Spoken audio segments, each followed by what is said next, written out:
I love that. I love that. Um, so also, I want to ask about the other show you mentioned, 5 to 9. Mhm. You kind of got a little bit into like the general inspiration for that, but I want to ask specifically, like, what do you feel like is lacking in terms of representation for sex workers, and what do you think are some of like the biggest things that you hope to kind of clear up with that show? So one of our goals with, because people talk a lot about sex work representation and acceptance and stuff like that. And I think that those are great conversations to have. But if you're not having those conversations with sex workers, then you're kind of just you're talking over that community, and it's such a marginalized community already. It's a lot like starting a podcast about like Black history and then like it being run by like two white people. It's like you don't ever just want to center. We wanted a podcast that would center specifically to like sex workers that kind of cover a large spectrum of sex work, me for online and for stripping, and then my friend Simone for in-person work specifically. So we wanted to like cover basically a wide range of types of sex work because it is a spectrum of work.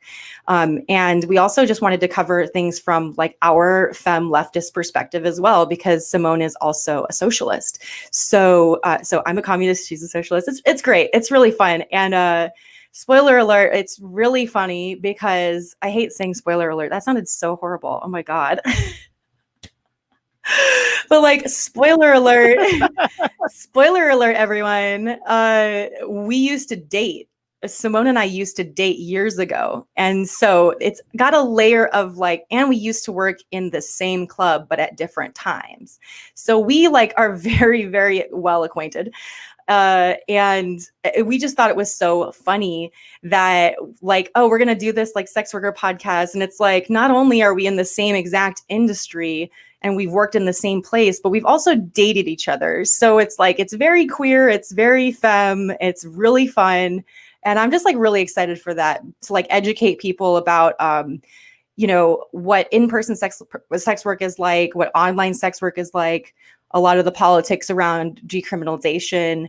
And also we're going to start interviewing other sex workers and community organizers, which often is a Venn diagram really, and like intersects because a lot of sex workers are very, very, very involved in their communities. So yeah, like we're covering so much though. It's like when I think about everything we're going to be talking, I mean, we talked about banking and sex work. We talked about relationships and sex work. So it's going to be like a very, very intense podcast, but also really fun. So That's great. It sounds like it's going to be really good. And I think, given some of like the weird controversies surrounding OnlyFans right now and things like that, it's more important than ever to actually elevate some real actual sex worker voices into these yeah. conversations, right? Yeah. And just for context, like this isn't my first time talking about sex work and politics too, because I was actually working with my friend Mike Gams, who ran for Congress up in New York. And we got on almost 300 votes, baby. Green Party all the way. We definitely weren't the only shit posting campaign for Congress. But we were definitely like the worst at it. But shout out to Mike Gams, who's probably going to be watching this because he's one of my number one supporters and a great comrade. But Mike Gams was running under the Green Party ticket and asked me to be his sex work policy advisor. Now, I don't even know this is obviously like not even in the realm of possibility, I don't think, but I don't even know what I would have had to do if we won that election. I probably would have had a horrible anxiety attack, just like, oh, I have to write policy now. Like, is this a 2000s like Judd Apatow comedy where like now I have to write policy as a shit poster?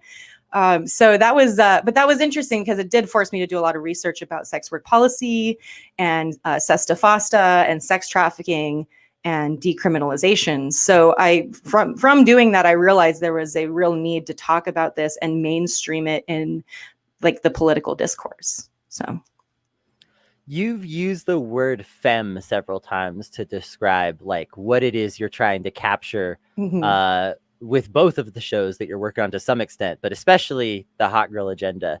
Do you want to take a moment to just like sort of talk about what that word means to you and why you feel like femme identity is something that needs to be sort of maybe emphasized or protected or given a little more space? Yeah, I explicitly use like femme, and I try to use gender neutral language because I want people to understand that it's not just women that are feminine, you know, that have femme presentation. And I wanted to be as inclusive of, you know, our trans and non-binary comrades, and really give a safe, I hate the word safe space, but really give an inclusive, like comfortable space for people to express that in themselves. And I think a lot of media that I like, a lot of media right now just tends to not really emphasize that. And I don't think it's necessarily on purpose. I think that it's just generally male is the default for any kind of like serious political discussion. And I think we have to, in order to break those like heteronormative patriarchal traditions, we have to like kind of consciously make space for things that are softer or more feminine, or like just not as in your face masculine and aggressive and things like that. And not to say that femme people can't be aggressive. But yeah, just basically providing a more comfortable space for people to spread out and be able to express themselves that way. And that includes like basically anyone I want to have on as a guest, but anyone who joins in our live streams. And, you know, I want this to end up in having like a community for us to all kind of talk to each other and make friends and stuff, because with the pandemic and everything, people are very like isolated. And I feel like we're going to be turning to online communities a lot. And we've already seen that during quarantine the first time around. But if we have to, you know, if this is our reality for a while, like let's try to make it, let's try to lift each other up in these times and provide a space for each other where we can really express ourselves and not worry about like judgment, you know?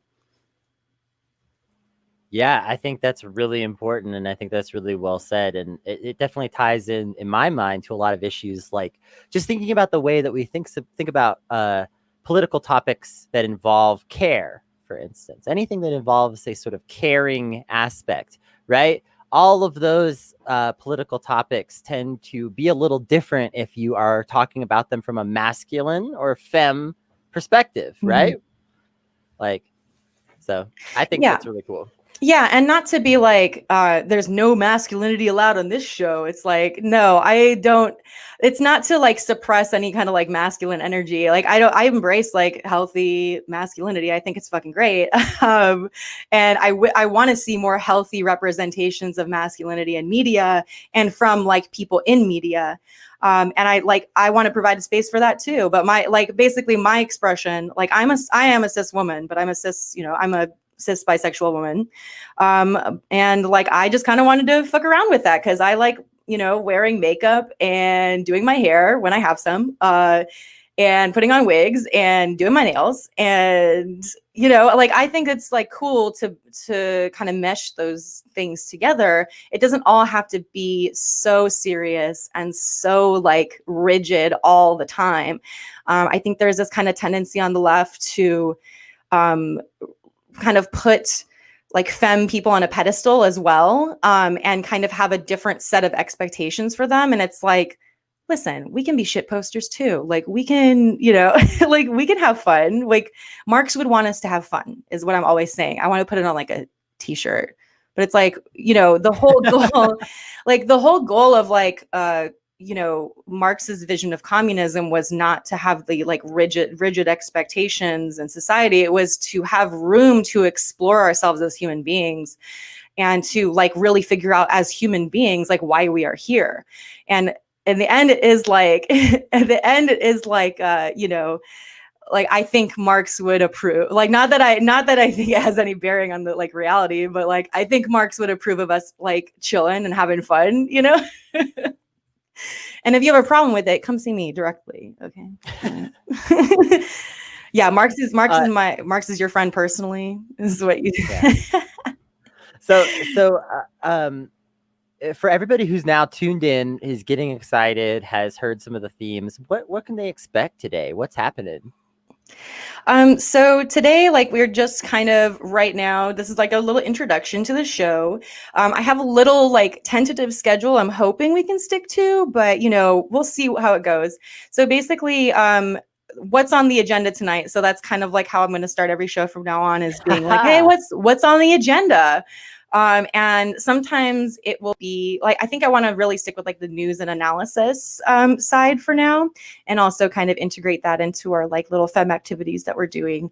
So tonight we're going to be doing news and analysis, and it'll be you and Cherith Fuller talking about the news with me and some topics that I kind of threw together. And then afterwards, we're going to do like a little segment that I just thought was cute, called Worst of Etsy. Because I'm kind of been like addicted to Etsy lately, and just like addicted to finding really gross and weird stuff. So I just wanted to share it with everybody. And then after that, around 8 o'clock, we'll be having Mariah Parker on.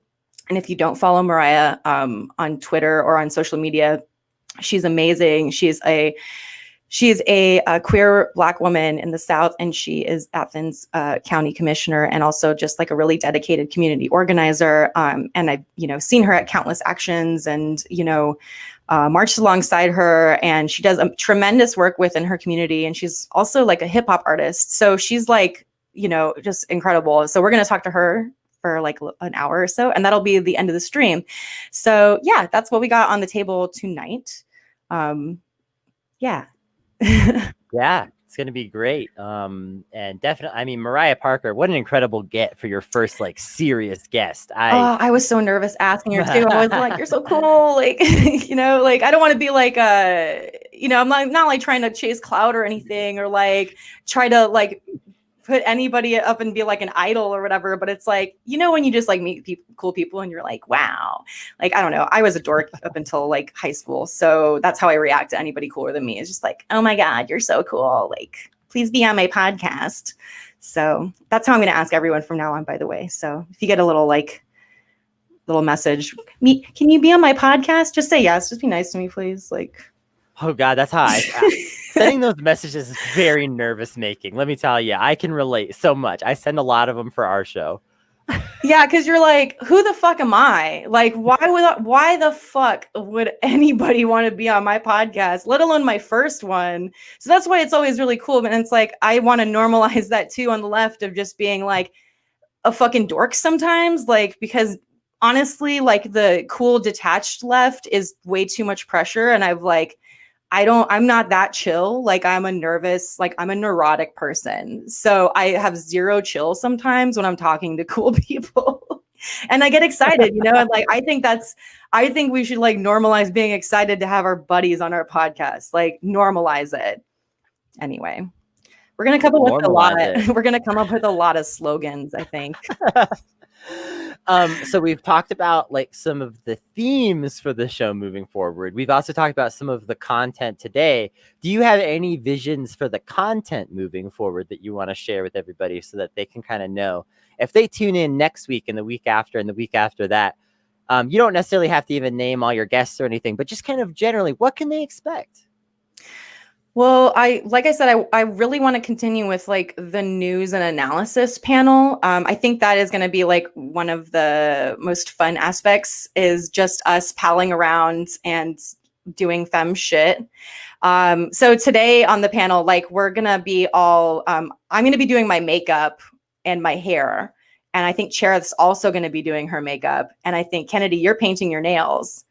That's so right. We're just going to have a chat, and it's basically just going to be like friends on a Zoom call. That's kind of like the segment going forward for news and analysis. And then, we can look forward to another interview next week, which is still a surprise, still in the works.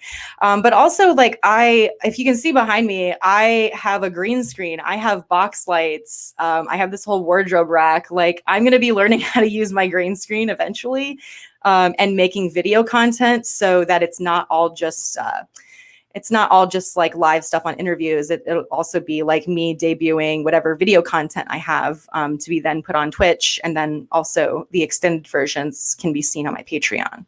So yeah, so that's kind of what we got going on. But mainly I also I really want to focus on talking to community organizers, especially in the South, and highlighting the things that they're doing and the things they want to work on. And also just making it a space for us to kind of just dick around, do whatever we want. So yeah, so if you are a community organizer in the South and you want to talk to me, hit me up on Twitter at Island Goth, and we'll link up and we'll get you on the show. And Cheryth's on. Hey. Hi. Just like that, the panel has begun. Hey. I was like literally looking at my eyeshadow palette being like, what kind of look do I want to do tonight? I know, I got mine. So I also love that. Yeah, so I got this in the Lost and Found at my last strip club that I worked at. And it's like this really nice palette. And I'm like, oh, I love that. And I'm like, wow, I love just the like, colors. I love garbage makeup. That's what I like to do, is pick makeup out of the garbage. Oh, I love that. Yeah. Yeah, go ahead. Sorry. I always like love doing, I always want to do like a really cool, smoky, like dramatic eye. And then I take pictures of it and I'm like, oh, I don't like this as much as I thought I was going to. Like I feel it's hard. It's difficult. Yeah, I feel like whenever I just do like the classic look, I'm like, oh, this is like, it just is photographing better. I don't know. Yeah, so, I don't know. I have like my go-to, and I use like this little, I'll show you it on stream, but like I use this little guitar pick silicone thing. Oh yeah, to do like a little, to do my little shadow. Yeah. This is not political at all, but this is not political at all, but that's okay because that's what we're mixing today.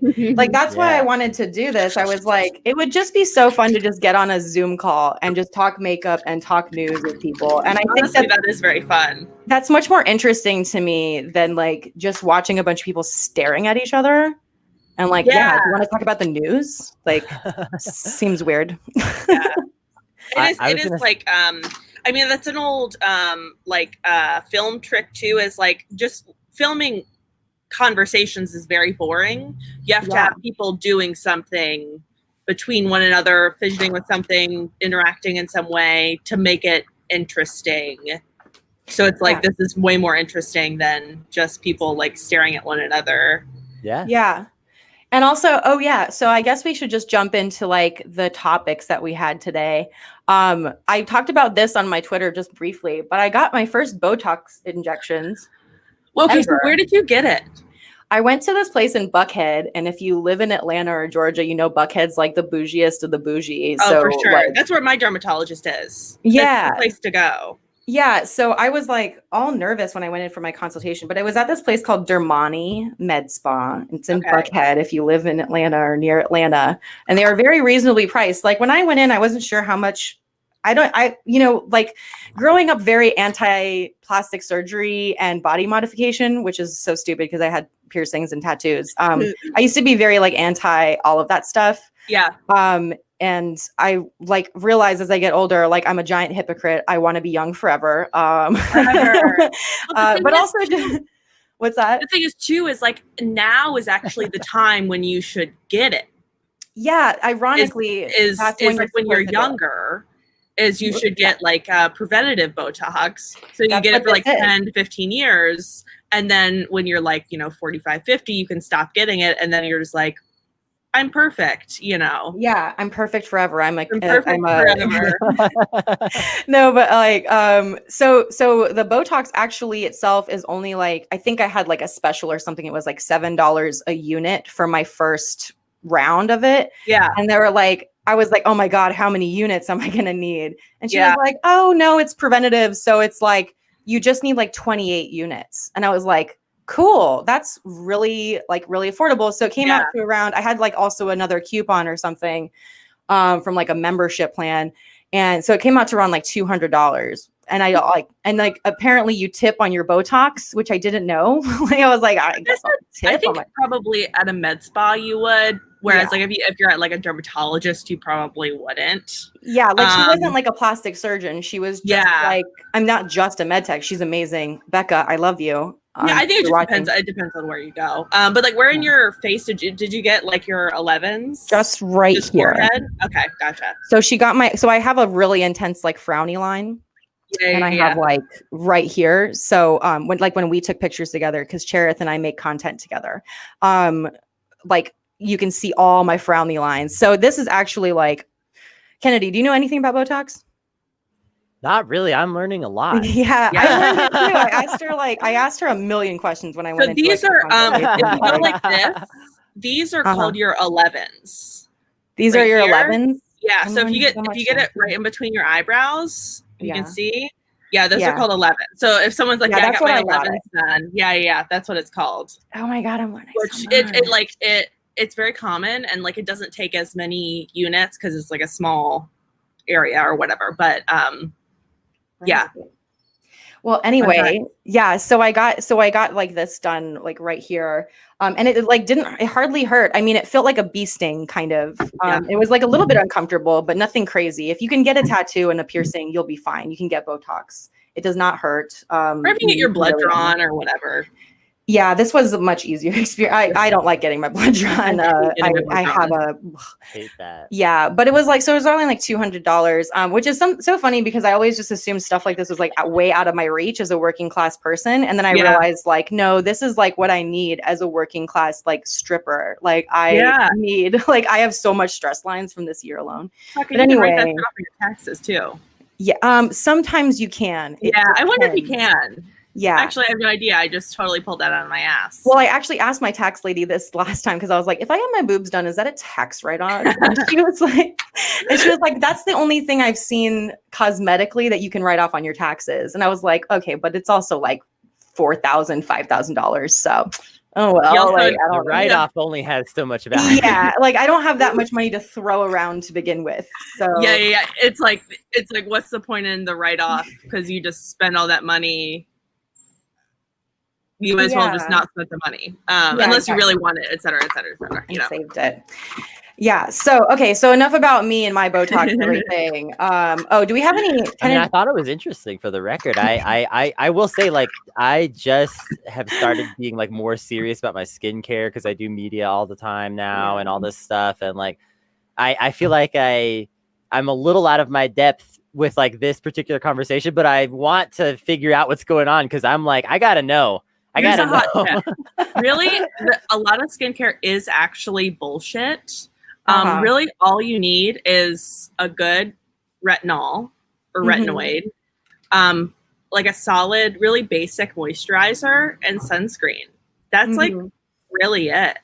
And then, and that's like going to take care of everything, honestly. And then whatever you do to your face, you have to do to your neck and décolletage as well. Yeah. So if you're going to, so if you're going to do like a, exfoliator, just exfoliate from here to like right here. Yeah. Yeah. So I wear low cut shirts all the time. I can't even deny you. Look at me right now. Yeah, that's like it's got a fancy French name and everything. But like that's the best advice I've heard. And like wear sunscreen even when you're inside, because the sun still comes through windows. You're right. And I'm like the kind of bitch that lays in like the sun and like in my house and I'm like, I'm fine. And it's probably totally like not fine. But anyway, so this leads to my first question for this panel is, okay, if you're like, if you could get any like one procedure or surgery done, like, cost paid for, recovery and everything, what would you get done? I want to get my lips done, like just lip injections, not like like permanent. Yeah, just fillers, which I think is something I'll probably do eventually, maybe like later in the year or next year. Nothing permanent. But that's like definitely something. Other than that, I'm like, I'm not really, not like I'm happy with everything. But I'm perfect. I'm perfect. But there's like with my body, I'm like, I'd rather just do exercise and that kind of stuff. Yeah. And then with my face, I'm like, it is what it is, So I think my lips are the only things where I'm like, I could do it a little more, just a little bit. Lips. Yeah. So Kennedy, what would you get done, like cosmetically? This is not on the very extreme side, but I will say, like, I have fantasized for a long time about getting like a complex 5-point ear piercing. I don't know if you've ever seen something like that, but like we actually have an incredible piercer here that like people come from around the world to like get these done in particular by him and For a few other things. piercings? Yeah. Weird. So basically a piercing like this is like you have a single piece of jewelry that connects to your ear in like 5 places, right? Or like 4 or 5 places. And so it's like a ninja star on your face, like just kind of. Like, let me see if I can find a good picture while I'm talking about it. But it's very cool. But obviously, like it's a huge procedure. It requires custom. Well, it's huge for a piercing anyway. It requires custom jewelry. It can be difficult to heal. And part of why I bring it up is because you mentioned specifically costs paid for, and I've always been like, I've wanted to do this, but I'm like, I don't have $1,000. It costs $1,000. Like these kind of piercings can literally run in the like $500 to $2,000 range to get done. So like, here's a really good one. Hold on, I'm about to. Yeah, I was like, I've got to see this. Yeah, that looks really cool. So like. Yeah, it's like it can be really, really expensive to get this sort of thing done. But whoa, that's really cool. Yeah, that is really cool. Yeah.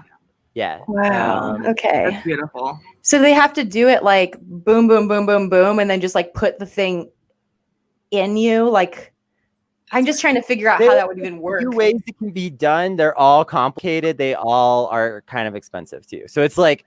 Basically, like you can get it done where you just like get like piercings done throughout your ear and they just put in a stainless steel stud. You wait for it to heal and then they make a custom piece of jewelry and they install it. But like both methods have advantages and disadvantages. And yeah, the other way to do it is they just do all 4 or 5 or 3 or whatever piercings at once and just install it. Boom. That's like really intense. I've never even seen anything like that before. Yeah, me neither. That's so cool, though. Well, you asked. There you go. That's my answer. Okay. Well, podcast over. Stream over. I got all the answers. Interviews over.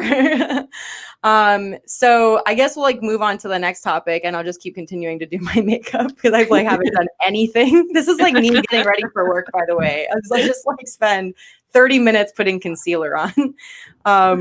So, okay. Yeah, I don't have a lot of notes about this, but like, I just wanted to kind of talk to this about this because you're both like Cherith, you're a comedian, and Kennedy, you're a media person. So I wanted to talk about this whole Joe Rogan thing where he seems to be regurgitating, I mean, what's new, but seems to be regurgitating right-wing talking points about Antifa and Antifa to be blamed for wildfires. Have y'all, how much do y'all know about this? I know, I pretty much like as much as a little bit more than what you've said, just that he's like, it kind of feels like I'm very like curious, not like, ooh, I can't wait to see, but I'm like very interested to see where he's going to be like 6 months from now. You know what I mean? Because it definitely does feel like he's moving more and more right or in whatever direction that is. Yeah. And I'm kind of like, you know, and very much taking people along with him. So I'm like, I don't know. It definitely worries me. Not to the point where it's keeping me up at night, but I can't sleep. I think about it all the time. But yeah, I don't know. I just it is like, it's kind of, it's like, I mean, I'm not saying anything interesting or original, but it's definitely scary when you're like, how is this the norm and the mainstream now, where this is the kind of stuff that we're talking about? Like, this is the kind of shit that like I grew up hearing from my dad, and we were all like, okay, well, you fucking lost it. And so it's like now to hear quote unquote normal people talking about this kind of shit, you're just like, where am I? Yeah.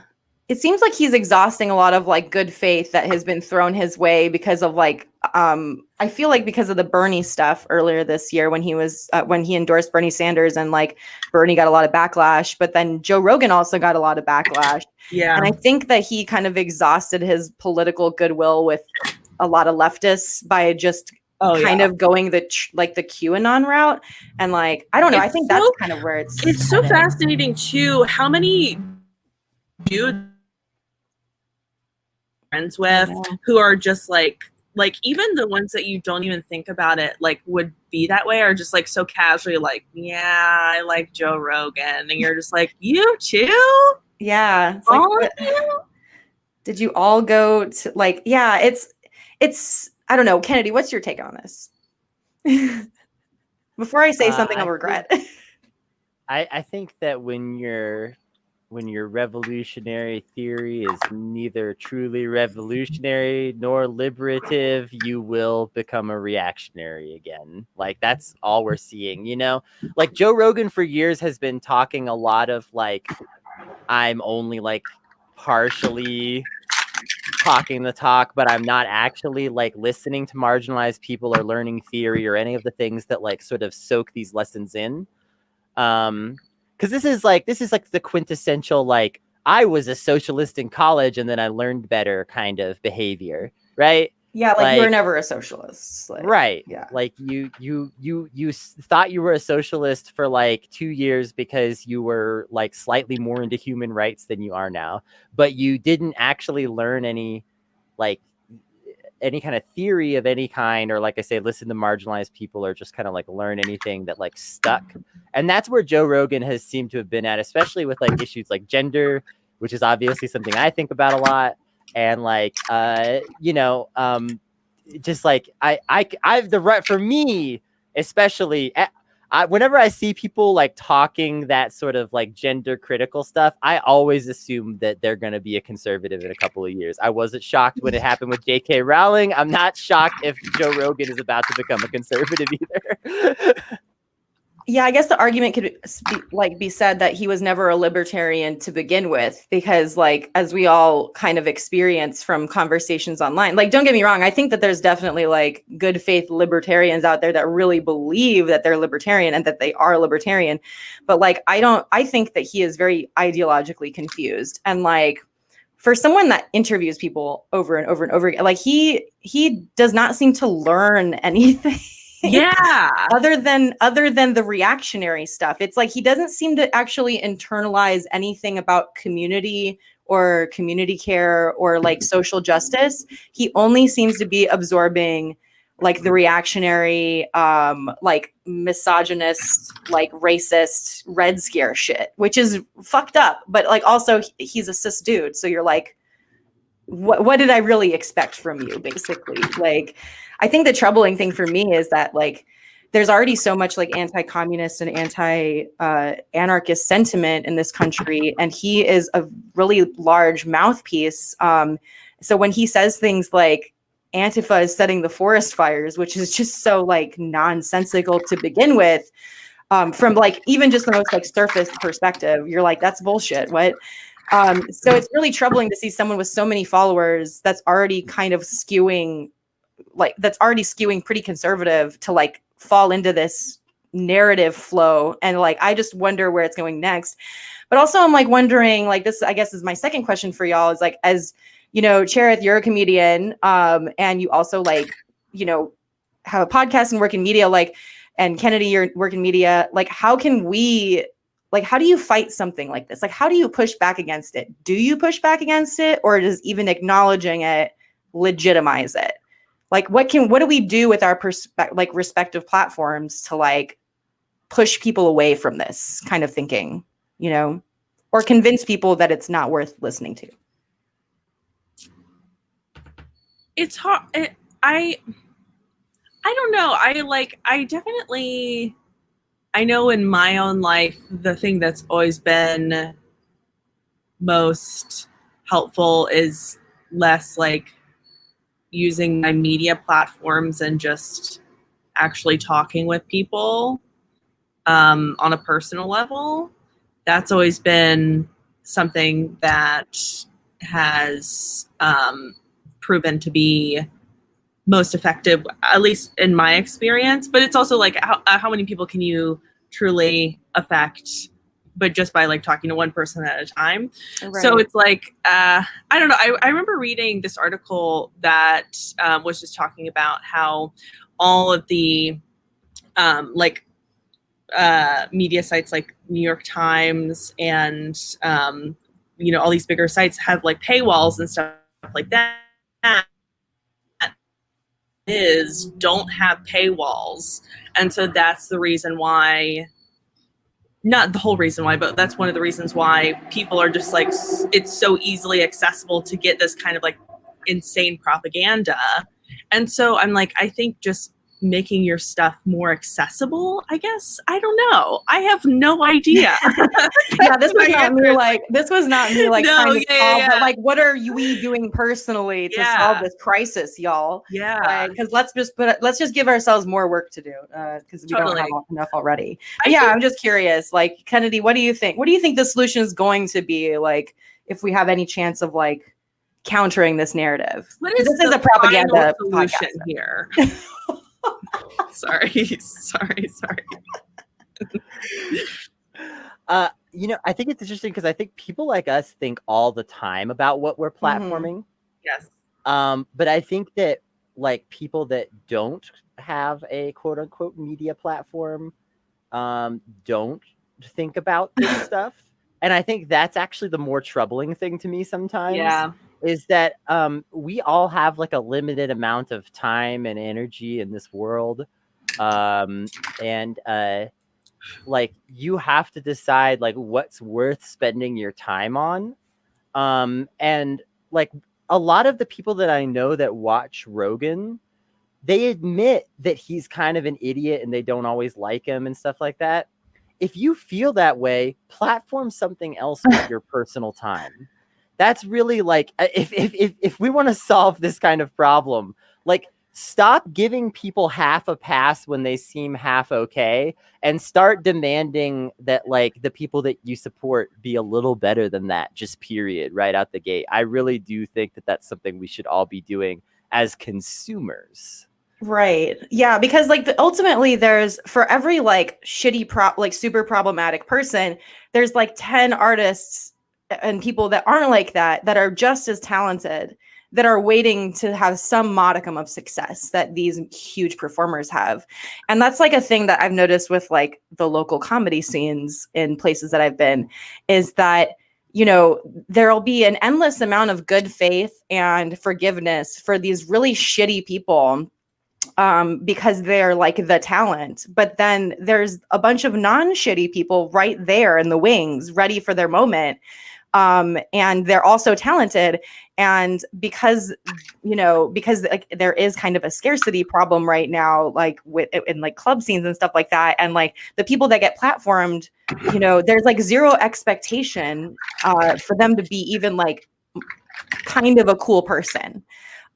So like we get a bunch of shitty people that are super problematic and super like toxic or just straight up like abusive and shitty. And then we get good people who are frustrated by the system and by those kinds of people that they get shut out of the process. So like, yeah, I think, I don't know. Yeah, I think it's just hard to watch somebody. It's hard to watch, like, listen to my friends be like, yeah, I watched Joe Rogan. Like, I know he's problematic. He sucks. But it's like, but there's so many people out there that need your money, that need attention. They need eyes on their projects. And they're probably a lot cooler, usually a lot cooler, and usually just as talented. They just don't have a platform. So it's like, yeah, where we put our money as consumers comes into it. But I think also there's just like a culture, like we're working against like decades of Cold War propaganda, anti-communist, anti-anarchist propaganda in this country. And it's going to take like a lot of collective effort to address like all this propaganda that has been like fed to us for years and years and years and years. So yeah. So I'm glad we solved that and that's over and we don't have to ever think about it anymore. Joe Rogan, you're canceled. Canceled. No, we're not doing any canceling on the show. We're just doing some some theorizing, because it is a propaganda show. So it's like, we got to think about along the lines of what kind of propaganda we want to put out. So fair. Yeah. And propaganda, like, I feel like doesn't have to mean that it's incorrect or a lie. Like, it could just mean like, let's just act like we're cooler. Like, I feel like our strength on the left is that we're just cooler. Yeah. So we got to like play to that. I mean, hot girl propaganda is like, we're pretty cool. That. Yeah. It's, I think that's accessible. Like, I think that's much more accessible than some like, roided out bro who spends like 3 hours in the gym. Like, who has the time? Who? Not I. I'm also depressed. Like, it's just not fair for depressed people to see all these muscly ass people all the time. God damn it. This is a soft femme podcast. I think we're softies. Admitting that you're doing propaganda is in some ways just admitting that we're biased, which all people are, but a lot of people won't admit to, you know? Yeah, like I think especially libertarians love saying that they're like, they're objective. I'm objective, you know, like I care about facts, you know? And it's like, sometimes I don't care about facts. Sometimes I do care about feelings. Like, I think sometimes feelings are more important. And I think like knowing when that is the case is much healthier than just trying to be objective and neutral all the time. Like, that to me comes across very insincere and robotic. So it's like, I would rather be, I'm for sincere left. Like, I'm #sincere left. Yeah, to say that you don't care about my feelings, that's very mean. Yeah. Like, I care about people's feelings because I'm not a shitty person. Yeah. It's like, what is this thing with like, what is this thing with like, especially libertarian dudes where they just like think of it as a badge of honor that they can just like be as like cruel or shitty as possible. And it's like, this is like all like leftover like 2000s edgelord internet culture. But it's like, I feel like it's being consolidated right now into stuff like QAnon and stuff like, you know, like edgy, like edgelord Nazism. It's just like all kind of consolidating and getting smaller and tighter and more intense than it was like in the 2000s. So, but I don't know. I haven't of like facts versus feelings. Feelings are feminine and facts are masculine. And femininity is weakness. Yes. Like, yeah, which is bullshit. Because I mean, look at me and Cherith. We're obviously, and Kennedy too. Like, we could totally hold our own in a fight. I'm very strong. I'm real strong. No, I'm not strong at all. I just want to say I've always been a twiggy little femme, and the one time I got in like a physical altercation with somebody, I thought this isn't gonna go well for me, but I punched him really hard because I didn't know what else to do, and he was like. Like from one punch, like he just gave up. I was like, "What?" There you go. So you don't have to be that. You don't have to be Joe Rogan muscle bound to be strong. True. Yeah. I'm for soft masculinity. I think it's sexy. I think it's healthy and sexy, and we need more soft boys out there. Okay. Okay. Let's talk about speaking of more toxic media figures. I feel like I say the word toxic so much. I need to like get a thesaurus. Need to have like the very beginning of Toxic by Britney Spears to play every time. Oh, that's good. Yeah. Okay. I'll do like a toxic button. Yeah, like a toxic button. Yeah. Yeah. So the next topic I wanted to talk about is Ellen DeGeneres and her quote unquote apology and toxic workplaces. So I feel like everybody knows what's going on with the Ellen thing. She was outed definitively as a trash person. And she came back on the air for like season 18 of her show. I don't think shows should be on that long. I'm just going to go ahead and say it. There should be term limits on talk shows. Nobody should be on air that long. No wonder these people get God complexes because they're literally in front of a camera every day and everyone's telling them that they're amazing and and like Perfect. chanting their name and dancing with them, and like it's so weird. Let's be clear about one thing. You're allowed to have your show forever if you're someone like Sam Cedar and like you just struggle every day. Like Sam, you can keep going. You're fine.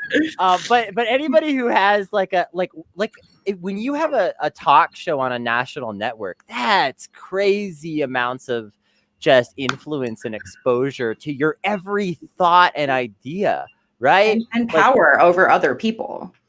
No one should have that for more than, there has to be a term limit. Yeah, there has to. I feel like 5 years is like a lot, and like definitely enough. Yeah, like there's no, I mean, like it's the same problem with like, so I think this is like the problem that started with like late night show hosts. And then it just kind of got into like daytime television. And now it's like the whole thing with Ellen, by the way, like Cherith knows too. Ellen's had a horrible reputation in showbiz forever. Everyone I've ever known that's worked in television, like not even just in California, everyone I know that's worked in television in some capacity is like, don't work on Ellen's show. Like she is the devil. And it's like, so for someone like me, who is a nobody, to hear that, like when I first started like doing comedy pretty much and running into people that were on TV and in TV, for someone like me to hear that like 6 years ago means that this is a far worse problem than anyone really even admits to, including the people that like came out with it, like the whistleblowers. Whistleblower sounds like so dramatic, but at the same time, it's like it was a really abusive, shitty workplace. And it's like that kind of reputation has been following her forever. So when she went on TV and just had this like non-apology, like if I ever hurt anybody, it's like if she's like making fun of the fact that she had to apologize. Yeah, she's like, let's just get this over with. Like that's what it came off as. Like, let's just get over this, like so that I can go back to like not thinking about anybody else but myself. Yeah. Yeah. So fucked up. But it's also like the classic shitty person line of like, if I'm such a bad person, like, why are you like, you know, I think I couldn't have like possibly lied to you all these years. Yeah, then why do all these people love me? Yeah. It's like classic abuser language, right? Like, yeah. I mean, one of the things that they fixed, they were like, look, now our employees have 5 sick days and they can leave for doctor's appointments. And it's like, oh, Jesus Christ. Like, oh my God. I've worked some very sketchy jobs where I had more than 5 sick days. Yeah. I mean, like, these are like, you know, and I think these are like salaried jobs too. You know what I mean? Mm-hmm. Where I'm just like, yeah. I've had friends who worked as like shift managers at gas stations with better benefits than like the new Ellen benefits, not the old ones, but the new ones. Yeah, the benefits at Quick Trip I've heard are excellent. I've never worked there, but I have friends who have, and I've heard they're excellent. This is pro Quick Trip. I do love some Quick Trip. They have some great Quick Trip. I've also heard that they're like this is totally a side note, but I've heard that like the food is actually like well prepared and stuff. Like a lot of times it's like not like, you know, sitting in a freezer for like months on end. It's like actually like prepared pretty like in a reasonable time frame. Really? Yeah. Interesting. I mean, I have the stomach of a goat, so I really can't tell. Same. I'm the opposite. Y'all are lucky. I don't know if it's lucky so much as just like growing up really poor and eating the same bullshit like over and over again. But like, yeah, so like, I don't know. It just got me thinking about like toxic workplaces and just like shitty bosses. And I was wondering, okay, I'll start with Kennedy. Kennedy, have you ever had like a super shitty toxic workplace? Oh God, yes. I know I'm asking like a person that works, so obviously, yes, at some point you have. Is there like a specific kind of toxicity you want? Because like I can go a few different directions if you're looking for a story. I don't know. What do you want here? I guess whatever would be like the closest to the Ellen situation. Like someone with a God complex or... you know, actually, I will tell, this is kind of similar in a way is, I've had some specific like small bosses that sucked. and one in particular that was like had very much like, this company was tiny, but this guy was such a tyrant over like the 4 of us that work there.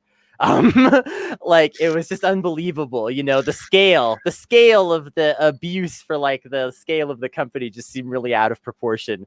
And this was like one of the wildest things, just in terms of somebody's ego. This guy was just obviously not in reality anymore, you know. He bought a project BMW from the 80s, all right, to fix up, and he was so proud of it and excited about it and bragging about how much money it takes to replace the tires on a vintage BMW and all kinds of shit, right? The week after he does this, he asked everybody to take a pay cut. My God. Wow. Because he said the company was struggling, you know. Of course. God, what a shit. I quit, by the way. I mean, what if you're like, I've been working there for 6 years now? I mean, it was not easy for me to quit at that time, I will say. Like, I didn't know what I was going to do. Just to be clear. Like on principle, you got to be like, oh, fuck you, dude. Like, yeah. Well, it was also like he was talking about cutting pay and hours to the extent where I was like, I don't know if I could live off this job if you do this. So I don't know if it matters anymore. But well, I hope the company burned down to the ground. No, I'm just kidding. But yeah, when I think of something like Ellen's just obviously just being completely disconnected from the reality that everybody else lives in, that sort of thing comes to mind. Like bosses like that, where he just did not live in reality. I've had other bosses like that. I had a boss that, you know, I was asking for a pay raise because I have chronic health conditions and I was kind of just trying to pay for everything in my life. And he was like, I can't give it to you. Right after literally taking his entire family, like his wife, his 3 children, and like his brother to Scotland for 2 weeks. Oh, yes. I used to work for someone that was really similar. Would take their family on like months and months long vacations. And then like we were making like $8 an hour and running the entire business like while they were gone. Like just like $8 an hour employees running the business so that they could go to South America for 2 months with their whole family. But they're the ones that can't be replaced, and you are, right? Yeah, exactly. Yeah. I can't believe we didn't unionize that place because we had a lot of socialists working there. We probably could have if we all decided to stick around. But again, like that's the problem with shitty workplaces. Usually the ones that don't pay well, you just end up bouncing around from shitty workplace to shitty workplace because of stuff like that. And I imagine like TV is probably very similar. You know, if you're in production, there's only so many like shitty workplaces you can even jump to. If you have like particular skill sets. So it must be like really tough, but also it's like, it speaks to the hierarchy of like television shows like that, that the talent is at the top of the pyramid and it's seen as everyone's like below that talent, when in reality, it's a collaborative effort. And the talent is really just like possibly like 10% of the show and everything else comes together like behind the scenes. Like what's really fascinating too is like it is actually a term. I don't remember exactly where the line is, but there's certain people, writers, producers, directors, talent are called above the line. And then like people who are, you know, do audio, lighting, editing, that kind of stuff are below the line. So it's like, I don't think it's technically supposed to be like a pejorative term, but it does kind of sound like that, where it's like these people are like the below the people and these people are above, you know. But yeah, because those people always end up getting fucked over because they seem more kind of transient and replaceable. Yeah, because they're not like the face. Yes. Yeah, and I think that's just like kind of, I don't know. I don't know that there's anything. I don't know that there's any way to like really avoid that with our like current media paradigms. You know, like it's kind of just like ingrained right now. And I guess like the only real like antidote to that would be to create like something collaborative, like not safe for wonks, you know, like that's a very like everyone takes a turn from the cameras and learns like the production side and learns the back end of things. And like, you know, you have to teach yourself like everything basically. Yeah, I think that's, well, now that we've solved that issue, we're just like solving all the world's problems. We're solving all the world's problems. Is so good. Okay, this one actually is a very like, I guess it's a political topic. But do you know anything about the coin shortages that are going on right now in this country? A little bit, yeah. Yeah. Cherith, do you know anything about this? Not really. Mostly just what I've heard people complaining about in like stores. Yeah. So I feel like very unobservant, by the way, and I'm sure like this has been a thing going on for a while now, but like I started seeing all those like, you know, like I eat a lot of fast food. Like when I'm in line at fast food, it's like exact change only or card. Yeah. I feel like that's where I've noticed it the most. Yeah. And I'm like, what the shit is this? Or like at gas stations or something. And I was like, I don't know what's going on. Like, are they just being weird about coins now for some reason? Are people stealing them like for some fucking reason? So I looked it up and I was like, I'm just gonna look up what this shortage is. So apparently like this coin shortage is a weird side effect of the pandemic, of like specifically quarantine. So people are like going out and spending less paper money. And so like for some reason, it's not just paper money that's like less circulated. It's also now coin money. And it's becoming a problem because like the businesses like laundromats and like anywhere that takes like small change and stuff, I think it's just like specifically laundromats are in huge danger of like folding because there's just not folding, but just not having enough coins. And like this was actually a problem back in like 1965 too. They passed the Coinage Act of 1965 and it removed the silver from circulating coins. That's why there's no more silver coins in circulation. I think it's because people were like hoarding them for the silver or something. I don't know. I didn't get that far into like looking into it, but like, so the government is now doing a circulation task force and they have a hashtag. It's called Get Coin Moving. And it's like basically encouraging people to get their coins from their house and trade it into banks and trade it into stores for money to get like the coins moving again through the economy. And I just thought that was so like, it's such a weird thing because like people are saying like as an individual, like you can directly influence this because so many people are just like not turning in their coins right now. And so like if everyone just turned into their coins right now, the problem would be solved. But of course, like that's who's going to do that? I mean, like, I don't know. Like, do you think that like I don't know enough about like economics or like how money moves or the Federal Reserve to know like, is that true that if we all just like got together and moved our coins, like it would fix it? Like, I don't know. Oh man, it's been so long since I've taken an economics class. Yeah, and also like I don't think we really studied like we didn't study corridor history. We didn't really study coin shortages. Coin shortages, like because it didn't even seem like a thing. I don't know. I mean, always my dumbass answer is like, just like make more. I don't like, okay, like Kennedy, do you have like an answer for this? Or do you know anything about how money is moving? Well, so this might sound fairly authoritative. I just want to say this is to the best of my understanding of it. Don't quote me later and be like, wrong. You said blah blah.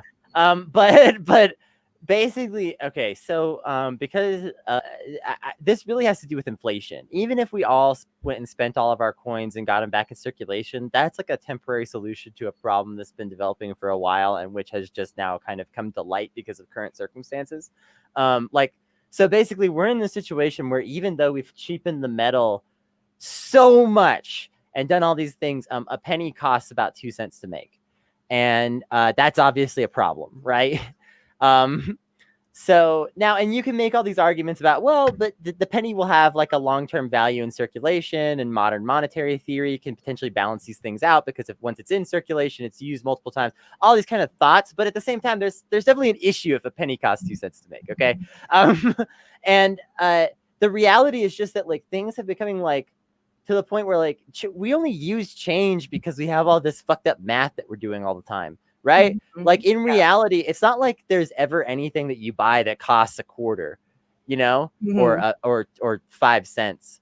No one's using change for real stuff because of inflation. So like change has just been like in this place of like being sort of like not really actively or intelligently phased out, but just sort of phased out by the monetary reality that everyone's living in.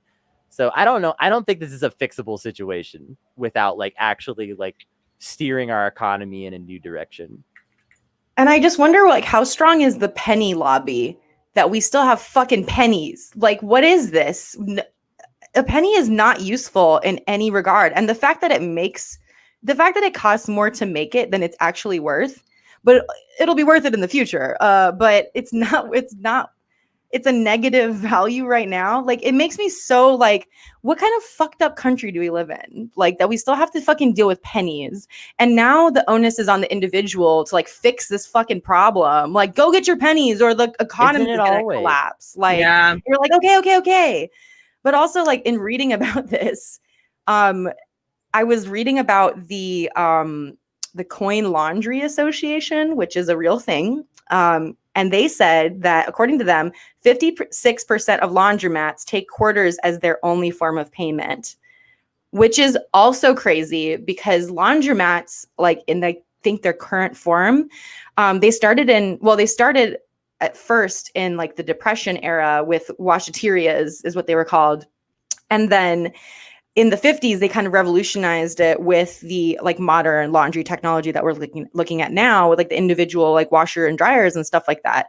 So this is like there's an entire like sector of the economy that is running on like a model from like the 50s, and like 56% of laundromats in the country, which is like laundromats, like when you think about it, especially to working class people, it's like they're so important.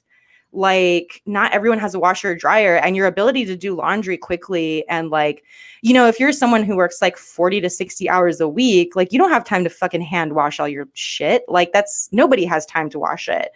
Like nobody has time to do that stuff. And like, if you don't have a washer and dryer attachment in your apartment or in your house or whatever, you have to go somewhere else to do it.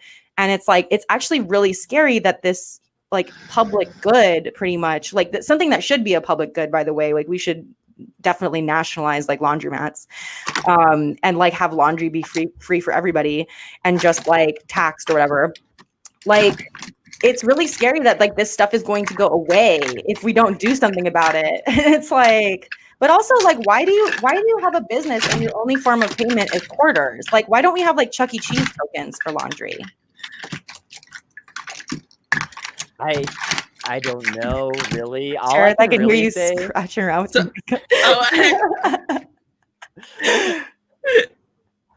all I can really say is, to an extent, this is that like shitty boss complacency somewhat in my mind, because a lot of laundromat owners, this is a subject that I know way too much about because I used to work in laundromat circuit board repair. Here's a fun fact for you. I didn't know this about you. I have an expert. We have an expert on the panel.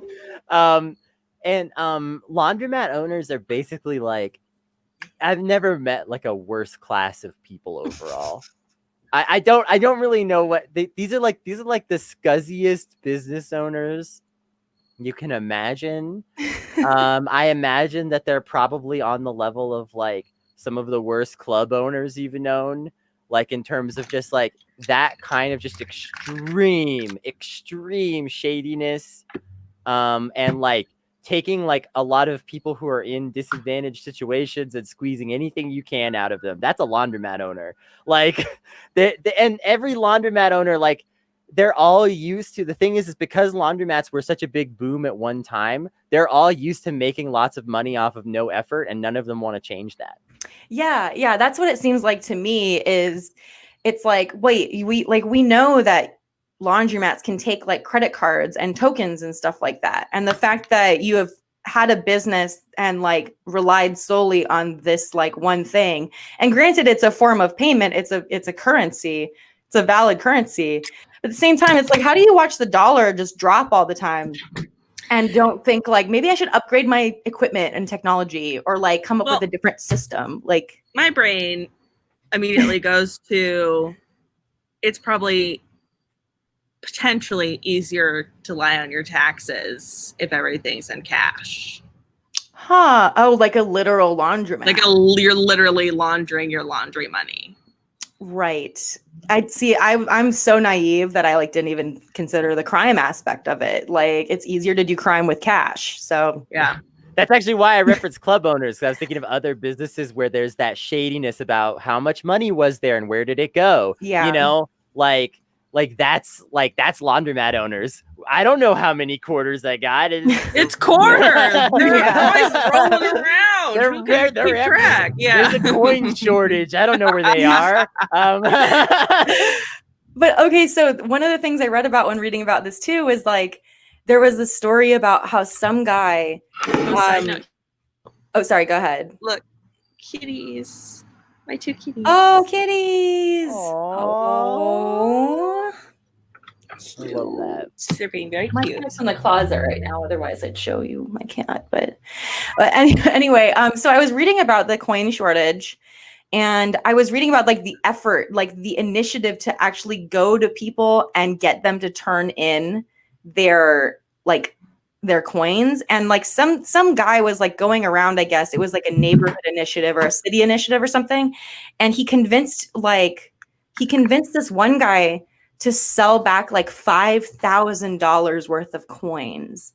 And I was like, what the fuck are you doing with $5,000 worth of coins? Like, that is insane to me that you would even have $5,000 just laying around. Because I know I have my coins, and I'm like, that's like $50 max. So like what, like the physical space it would take up to have $5,000 of coins feels like a lot, right? Like, it feels like a hoarder situation. You lost Cherith. I don't know how you end up with that many coins. I'm the type that will just like fill random like cans and jars with coins and be weird and stuff. You know, grown up poor mentality. Hey, what's up? Hey. Like that's like a thing that I definitely relate to. But like, even at my absolute max, when I've like gone to turn the coins in, it's like $300. It's not thousands of dollars. Yeah, like, I think I've maybe had like $100 in coins.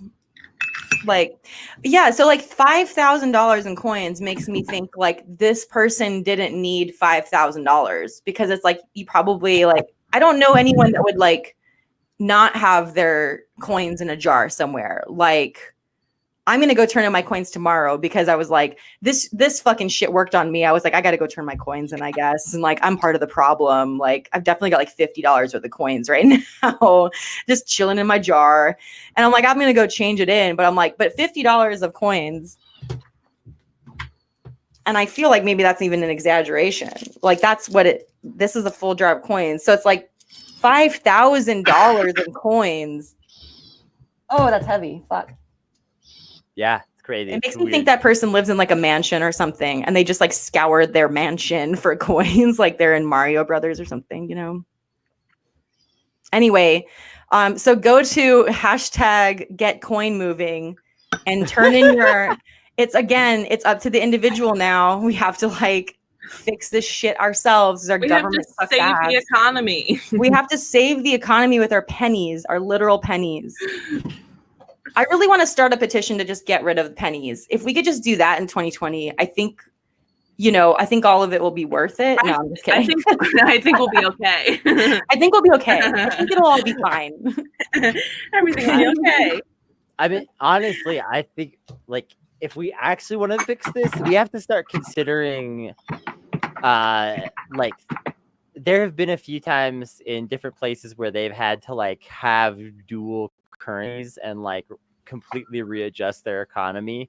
Like, Mhm. we should actually be considering something like that at this point, in my opinion, because it's stupid to produce all of these damn coins that you can't even spend on anything. Like, So you should stupid. actually be able to get something for a penny. Maybe it's just a piece of hard candy or whatever. But like, let's go back to like that so that we don't have this issue of a penny costs 2 pennies to make, because it's like the value of a penny actually means something. But like, we're not going to get there anytime soon, because the like basic ass capitalist model of solving inflation is don't. So that's where we're at. It's like, yeah, so fucking get your pennies out there, y'all. Or send them to me. It'd be funny if we just like did a counter movement of like, no, don't get the coins circulating. Like, let's see how far this goes. Like, how serious. You know what? If you want your fucking coins, you're gonna have to defund the police. How about that, bitch? How about it? Yeah, these coins are gonna fund tear gas. I know how this goes. I know how this shit works. I'm serious. Like, we should look in. I'm sure economists listening to this now is like, what the fuck are they talking about? That doesn't make any sense. I just want to say, like, hold your coins. Don't fucking give them your coins. Don't give them your coins. We're gonna get the police defunded with this shit. Watch this shit.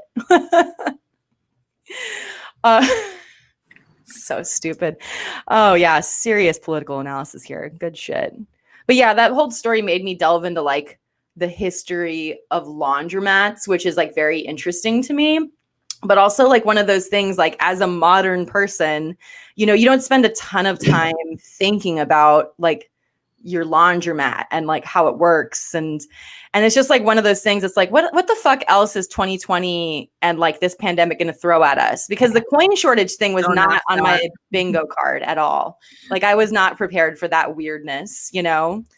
But yeah, like a part of me that's like, I'm not an accelerationist, but the part of me that's like curious about that is like, how far can we go with this shit? Like, okay. So I guess this is probably the most political thing we'll talk about, because it's straight up politics. But there is a Georgia special election for the 6th congressional district, and it's John Ossoff versus David Perdue, who is the incumbent Republican senator. And so I was looking into this today, and so this is a weird thing that happened to me today. I got a text message from, I'm guessing, David Perdue's campaign, and it was just like it was a clip that was like an anti-John Ossoff clip that was saying shit like, John Ossoff's company is bankrolled by a billionaire. And I was like, yeah, so what? Like, what isn't? And then it was like, he has links to terrorist organizations and the Chinese communist media, like literally in this like ad, this attack ad against John Ossoff. So I was like, what the fuck is going on with that? Is anyone like, Cherith, like you're in Georgia, like, have you gotten any kind of like news about this special election, like directly to your phone? I don't think so. I haven't got anything like that. That definitely seems very weird. That they sent you that video. I mean, I just know as much as like I've seen on like Twitter and stuff like that. Like I'm not a huge John Ossoff fan. You're not a stan. I was thinking about it today, and I very much feel like he is in the same kind of boat as like Beto, you know, and like they're both like anti-himbos,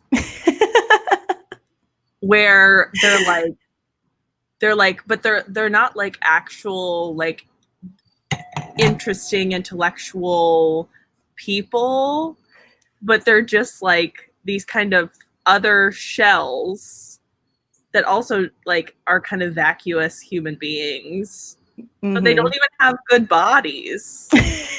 At least himbos have muscles. Yeah, John Ossoff's definitely more like wonky nerd that does a lot of cardio, you know? Like, oh yeah. He definitely runs. He's a cardio bitch. He's like me. He gets on the elliptical and he just like plugs and like just watches Avatar Last Airbender and just goes for it, you know, just goes ham on elliptical. This doesn't even make any sense.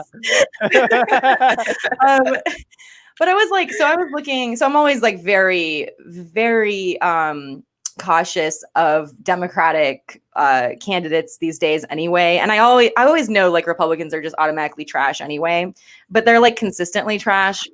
But like I was looking up John Ossoff's policy and like his platform and stuff. And I was like, yeah, like I could see how younger voters and like people that have never gotten the chance to vote for Democrats before could look at his platform and be like, oh, he's really progressive because he hits all the like, you know, he hits all the poll, like the stuff that's important in the polls right now, immigration, you know, Roe v. Wade, healthcare. But of course, it's like access to affordable healthcare, and it's never just like Medicare for all.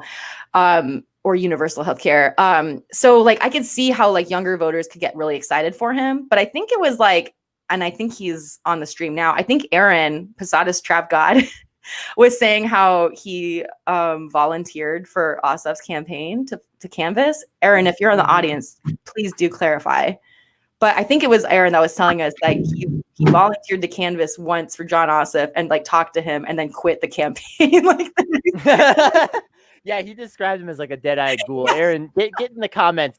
I know you've been in the comments a few times already, but we'll highlight if you've got a good Ossoff comment. We want to hear it. Yeah, I think dead-eyed ghoul is exactly the words he used. I'm like, so I don't really I trust when people say that shit because it's like you do have to kind of go with your gut when you're volunteering for these people. Like you can kind of tell right away if someone's gonna be like full of shit, right?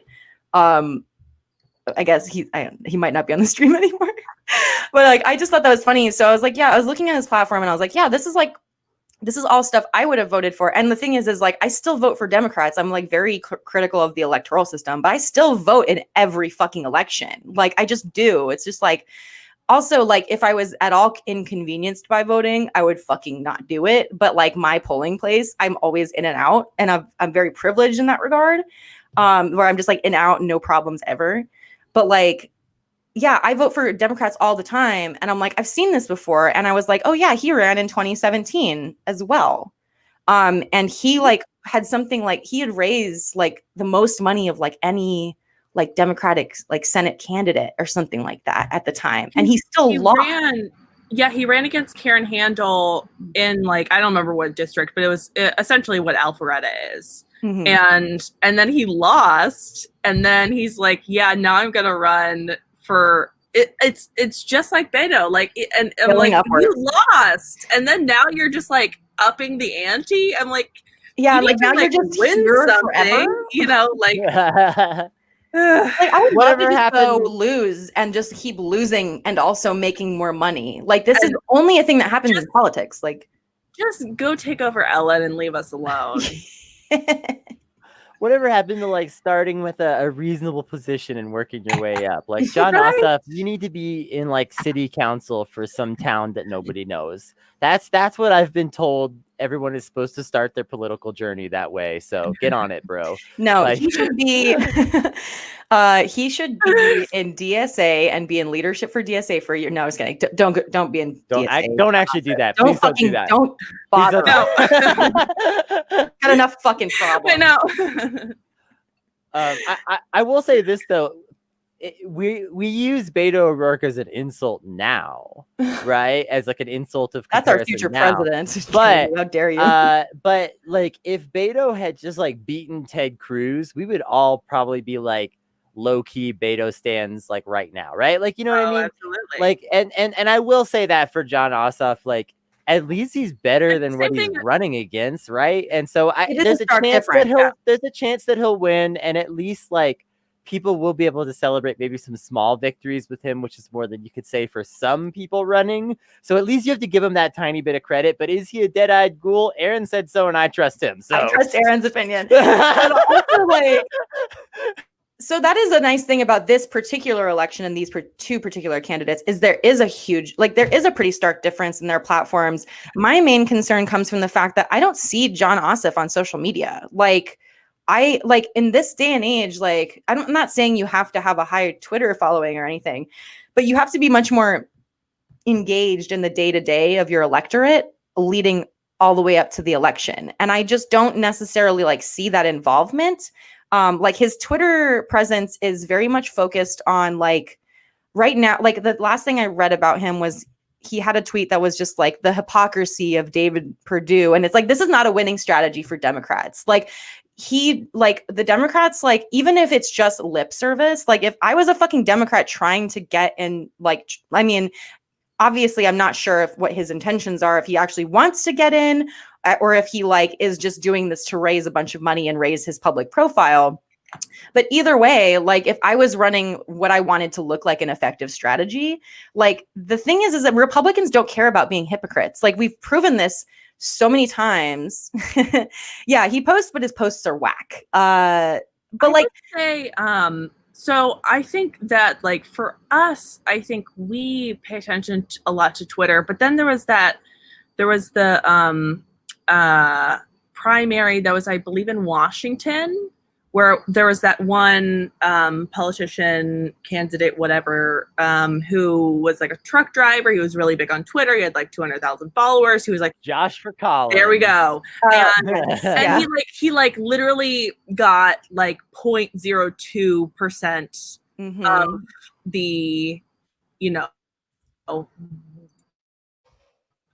voters, whatever. And so it's like I don't necessarily think that if his posts are whack, whatever. He's a dead-eyed ghoul, whatever. I think it's more just I'm worried about like what the messaging is. Like the message that's true. Of like Republicans hypocrites. And it's like haven't we already shown through various election cycles that's not a good messaging? Like, don't care that they're hypocrites, but I think that Democrats very much care that Republicans are hypocrites, and they love pointing that out.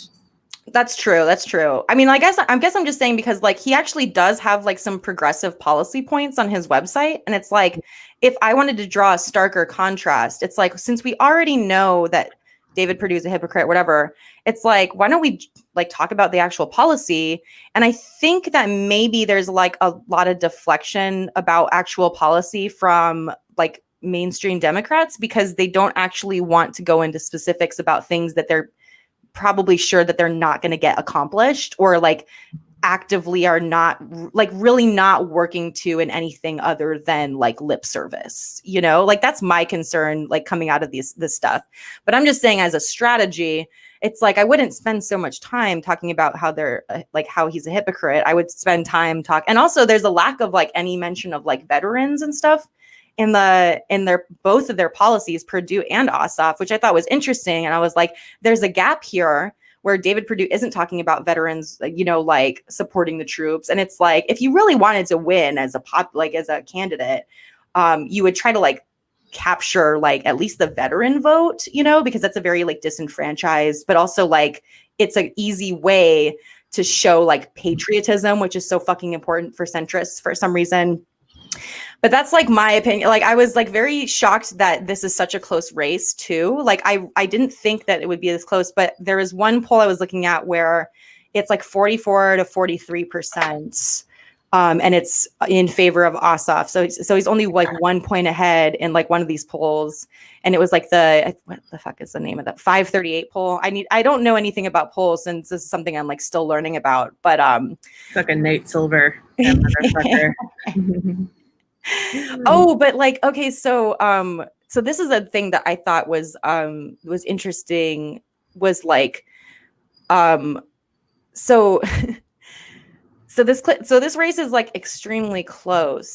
But like apparently like back in like April or something, like Purdue's camp made this ad that was like that artificially enlarged John Ossoff's nose, and John Ossoff is Jewish, and it was like this incredibly like anti-Semitic ad that they had to like retract. Yeah, and I was like, I couldn't find it any. Like I don't know, I didn't really look super hard for it. This is like my least my least researched topic, which is sad. But like, I think we'll do another episode about this where we get into it with somebody that actually fucking understands local, like electoral politics, because I don't pretend to know anything other than what I can like research myself. But yeah, Kennedy, do you have like any opinions about like polling or like historically, I don't really necessarily trust polls, but like, I don't know. I don't know what good like polling sources are or like how close this race will actually come. But like, what do you think about like a centrist Democrats like choices right now in Georgia? Like, do we think we have a chance? Like, what do you think? I think that there is a chance for Ossoff. I think polling is very confusing because it has over time become skewed past the point of total reliability. Because here's the thing, okay? So if you skew a poll slightly, it can have a desired benefit that you might want. Now, I'm not saying that people should do this, but I'm saying this is a political reality, okay? That like people who do polls, they know that if they skew a poll ever so slightly, that people will look at that, they'll respond to that, and it can change ideas. So the poll can kind of become reality. But when you skew a poll too far, then that whole thing falls apart. Okay. So I think like, I will say in 2020, like it's really hard to know which polls to trust because a lot of polls have been obviously skewed past that point that I'm talking about. And like we saw this in 2016, you know, the Democrats were rigging polling to show that Hillary Clinton would win because they knew that they could skew public perception to help make her win by doing this. But they did it too far. They went too far with it. And like the reality is I've never been polled. I don't know anyone that's been polled for anything ever, period. Not for any election. I don't know. Like I've grown up in poor and working class environments. People like me and the people that I know and the people that I associate with, we don't get polled, right? Mm-hmm. But I've never taken a fucking poll. I think maybe I've taken a poll when I've like actively looked for like surveys to take like for pennies, like surveys for money, and I've like been told, and I'm like, but I had to look for those. Like I didn't like, I never get those kinds of emails. Like I don't get those kinds of offers. Like who are they fucking polling? Like that's a legitimate question, and that's what makes me worry when polls, especially like this, are like so close because you're like, well, like okay, what is this sample size? Like what is? I'm sure that like on this particular website, 538, it looks like that's their main occupation is like accurate. Like they're trying to get as much accuracy as possible from their polls. Except Nate Silver's full of it though. Yeah, so that's true.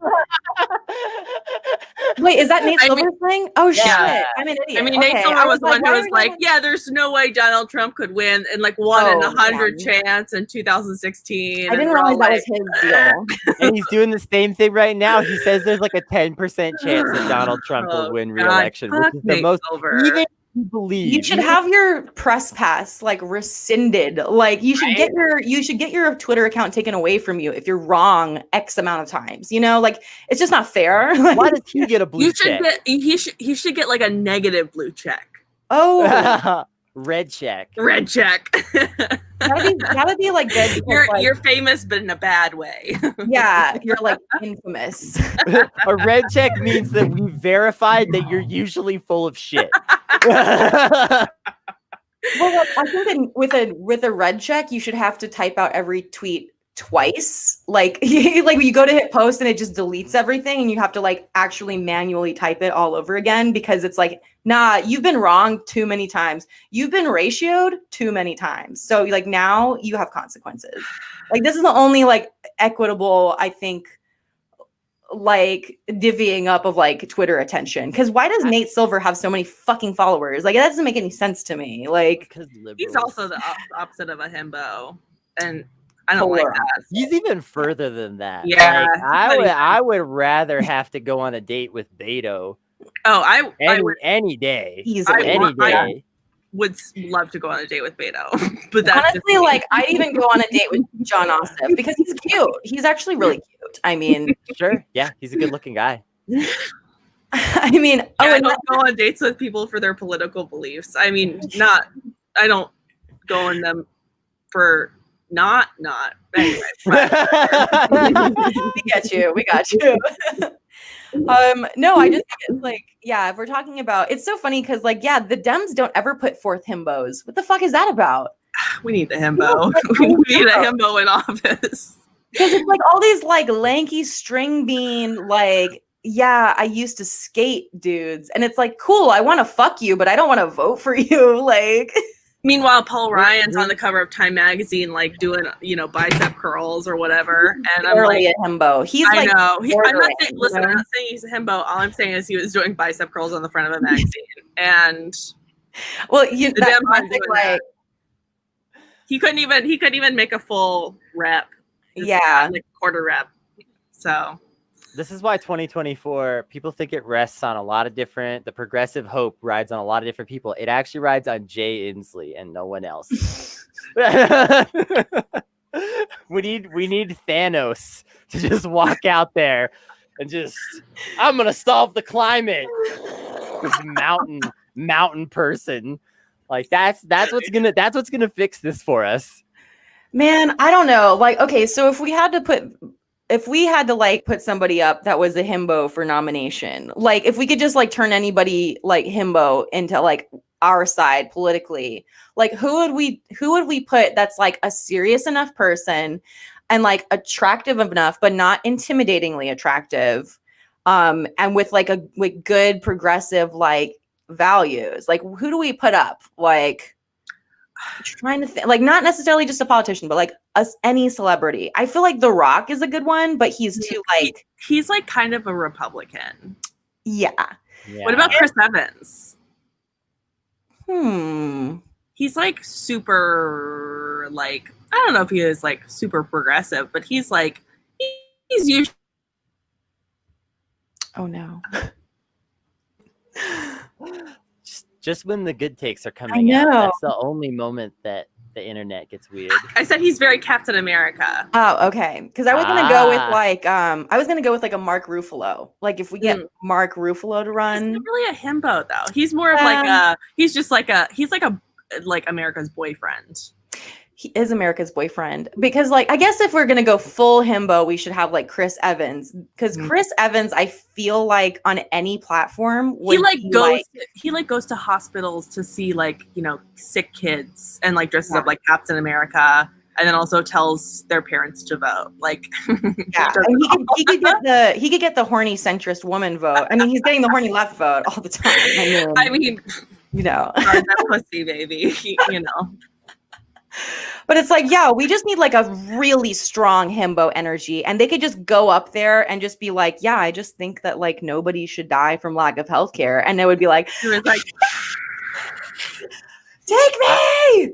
I think I'm gonna put a take out there. I think we need some fembos to lead the way instead. I think we need an Angela Bassett type person,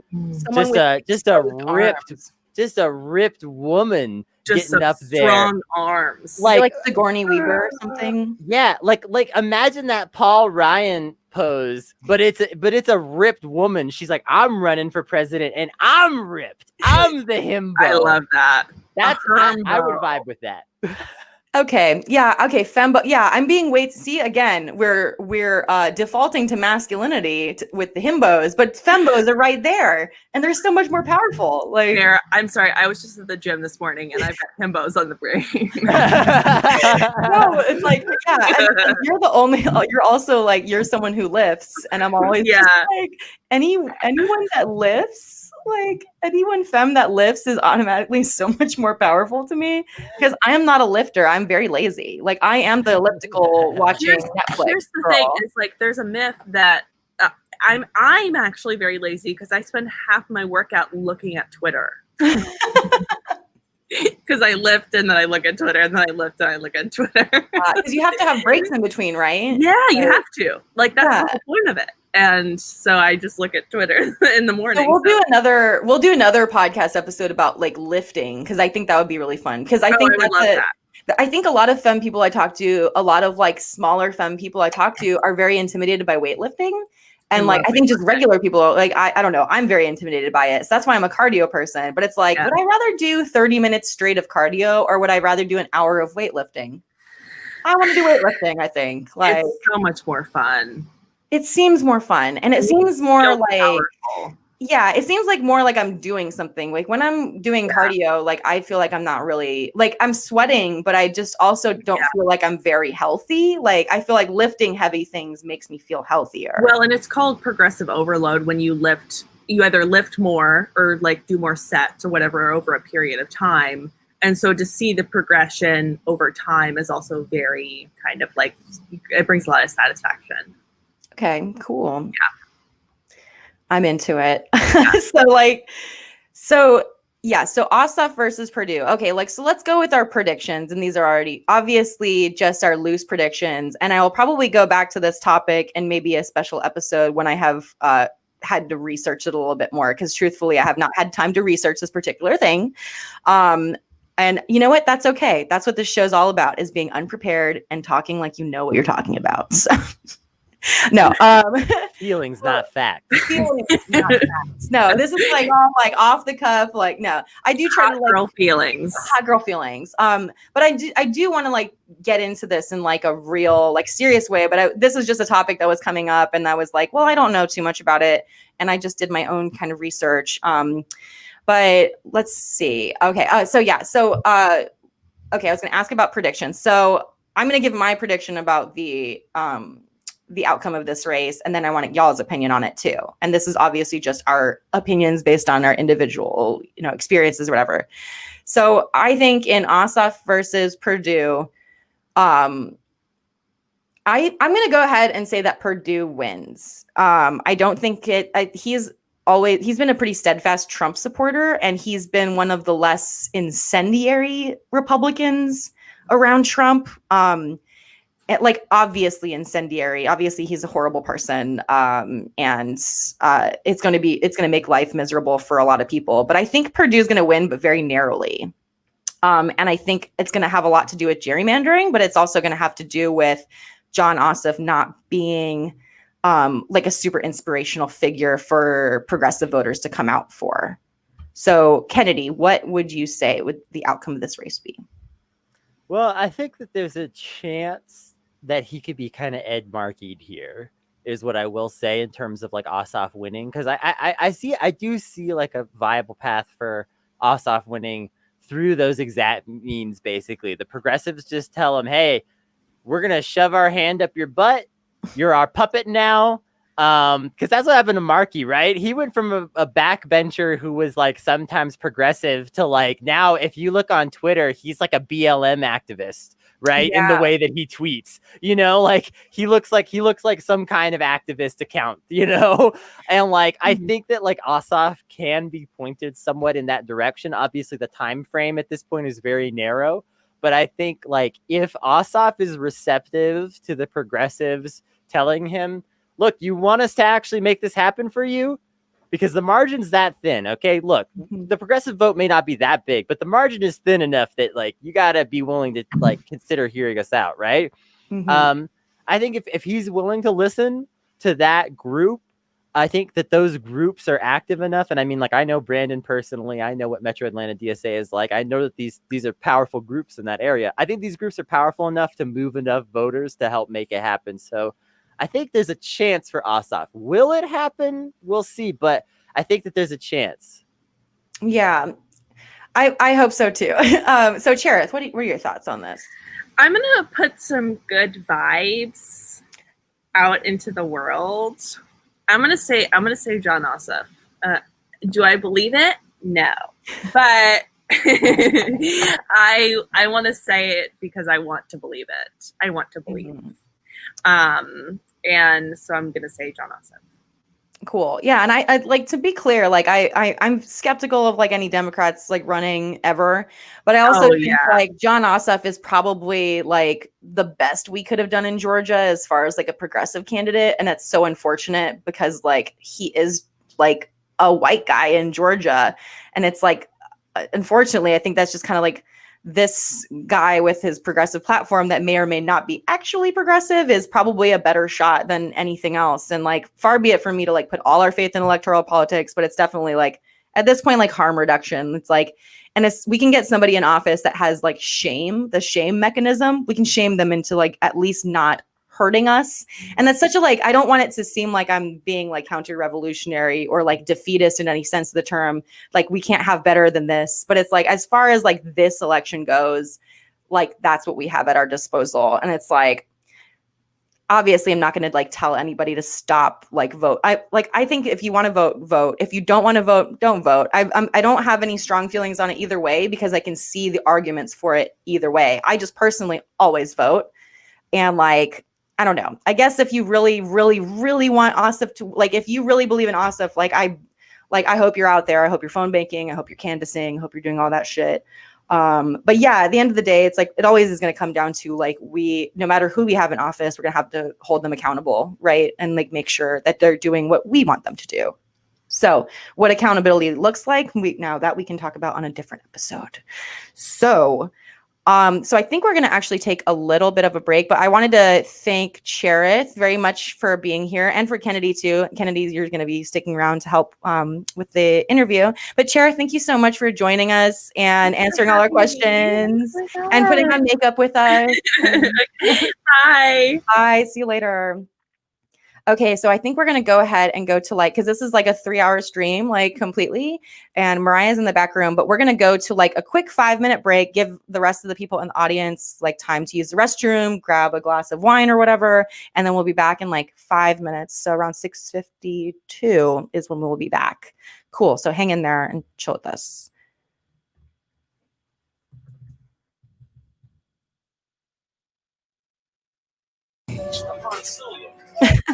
Yeah. Hey. Hey. Look. Yeah. Do dirty work like Robin. Crack rock, Rolex, diamonds. Fendi flip flops, I'm styling. Buy brown Rolex diamonds. Hey, I do dirty work like Robin. Crack rock, Rolex, diamonds. Gunshot, dog bark, siren. Hey, I do dirty work like Robin. Fendi flip flops, I'm styling. Body bag, piling. 911, start dialing. Do dirty work like Robin. Fendi flip flops, I'm styling. See messed up like Batman. Just know that I'm robbing. Just know that I'm mobbing. Just left church, I'm wildin'. Poppy round Rolex diamonds. Crack rock Rolex diamonds. She don't wanna leave, she vibing. I just left church, I'm wildin'. Strippers at the crib, I'm wildin'. Fendi flip flops, I'm styling. Heat it up, heat it up, heat it. Niggas get shot, no sit. I'm riding out under the seated. I keep it in pride, don't need it. Yeah, hey. Look, yeah. Do dirty work like Robin. Crack rock, Rolex, diamonds. Fendi flip flops, I'm styling. Buy brown Rolex diamonds. Hey, I do dirty work like Robin. Crack rock, Rolex, diamonds. Gunshot, dog bark, siren. Hey, I do dirty work like Robin. Fendi flip flops, I'm styling. Body bag, piling.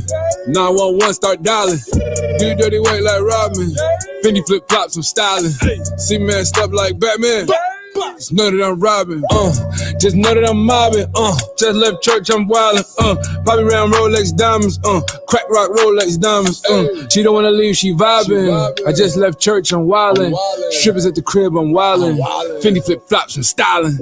Heat it up, heat it up, heat it. Niggas get shot, no sit. I'm riding out under the seated. I keep it in pride, don't need it.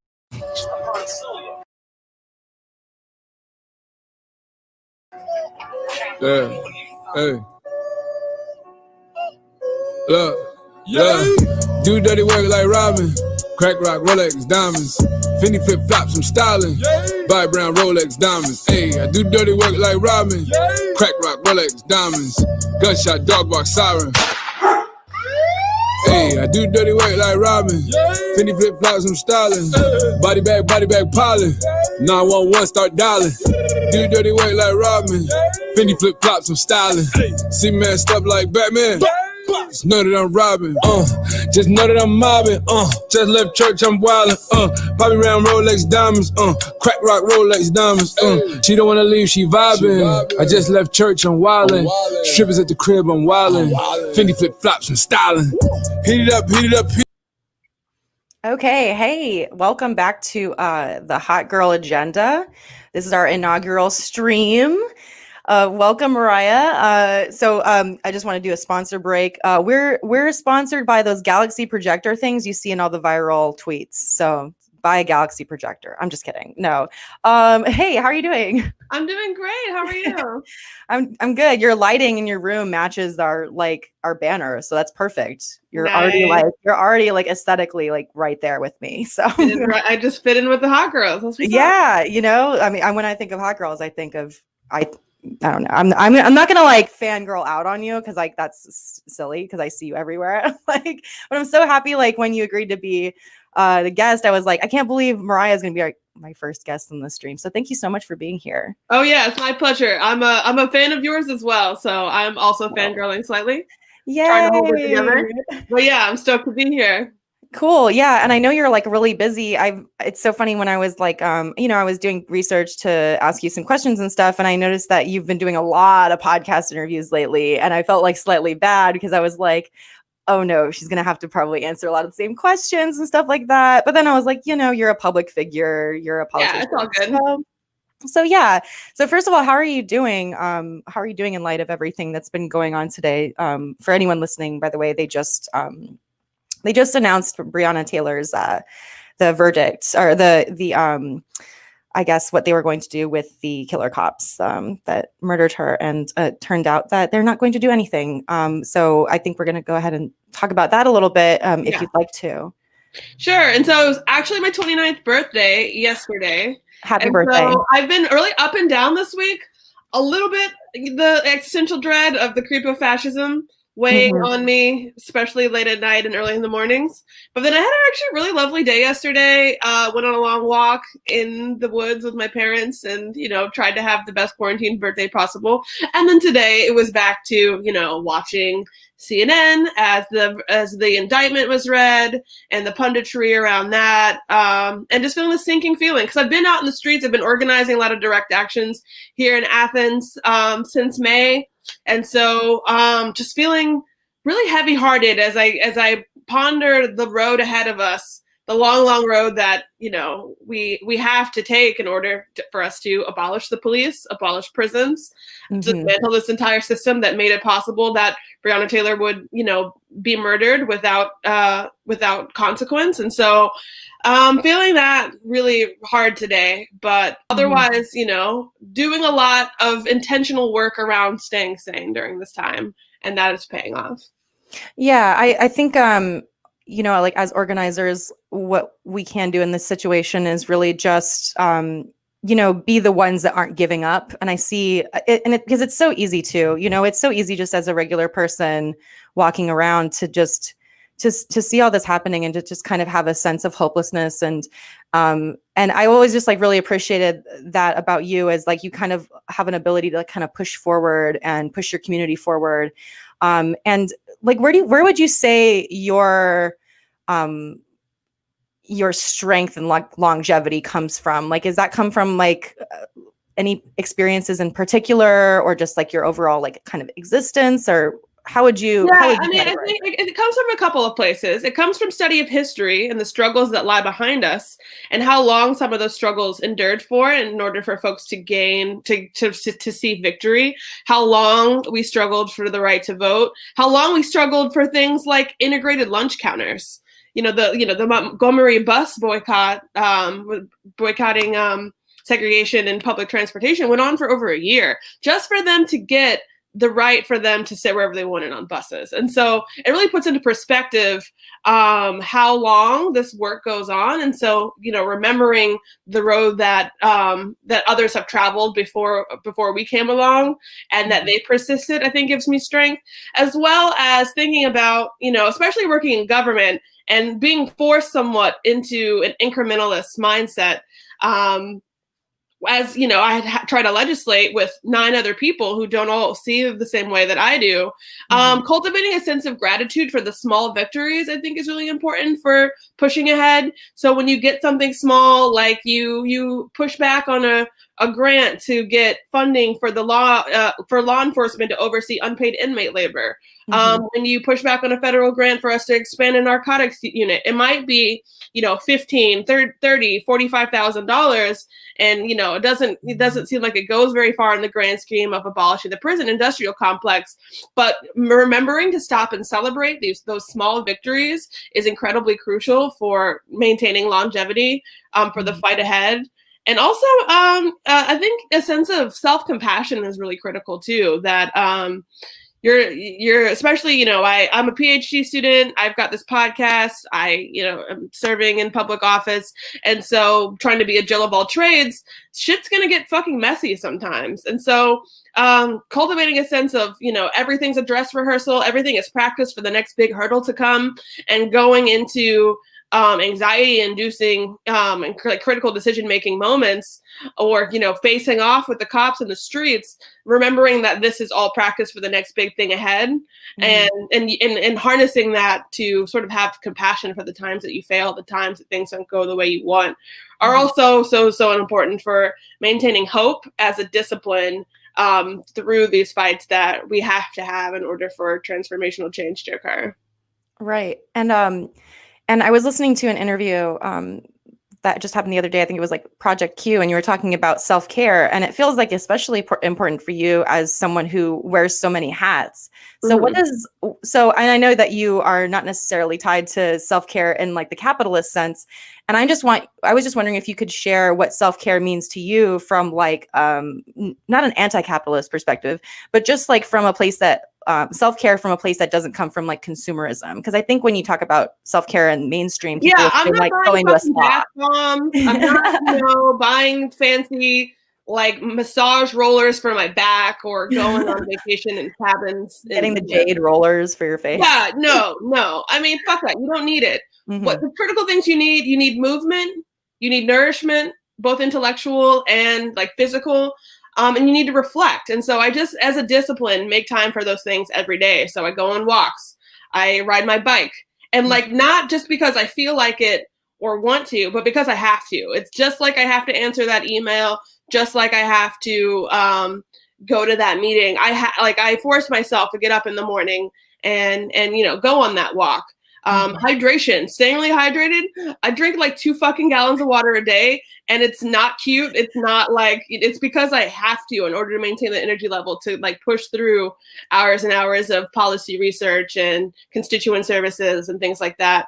And remembering to eat small things like what you put in your body, and nothing fancy. Just remember to eat at all. I for a long time did not do that, and like it's really easy in activist work to like put the goal ahead of everything. But like if you're not refilling your own well, like you have nothing to pour into the work that you're doing. And so, what are you feeding yourself? What are you feeding your mind? Trying to read books for fun.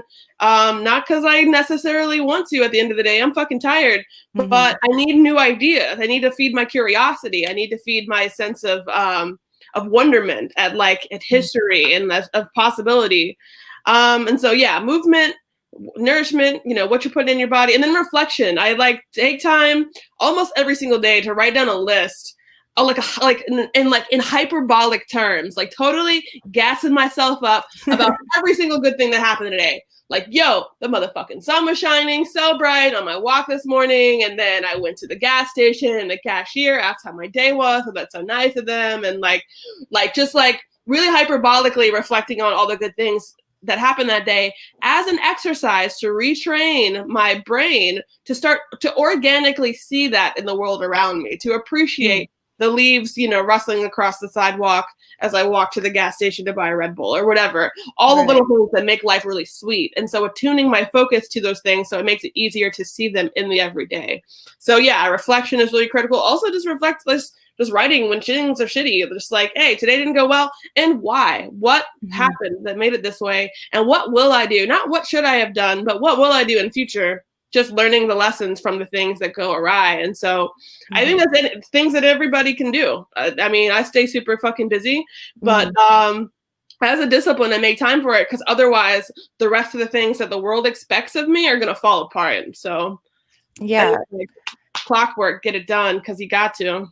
Yeah. I mean, I think that's like kind of not just like as someone who's super busy, but just like as a regular human being, like living under capitalism. Nothing going on. You need to drink some goddamn water every day for the Lord mercy. Like, come on. So I have an app that reminds me.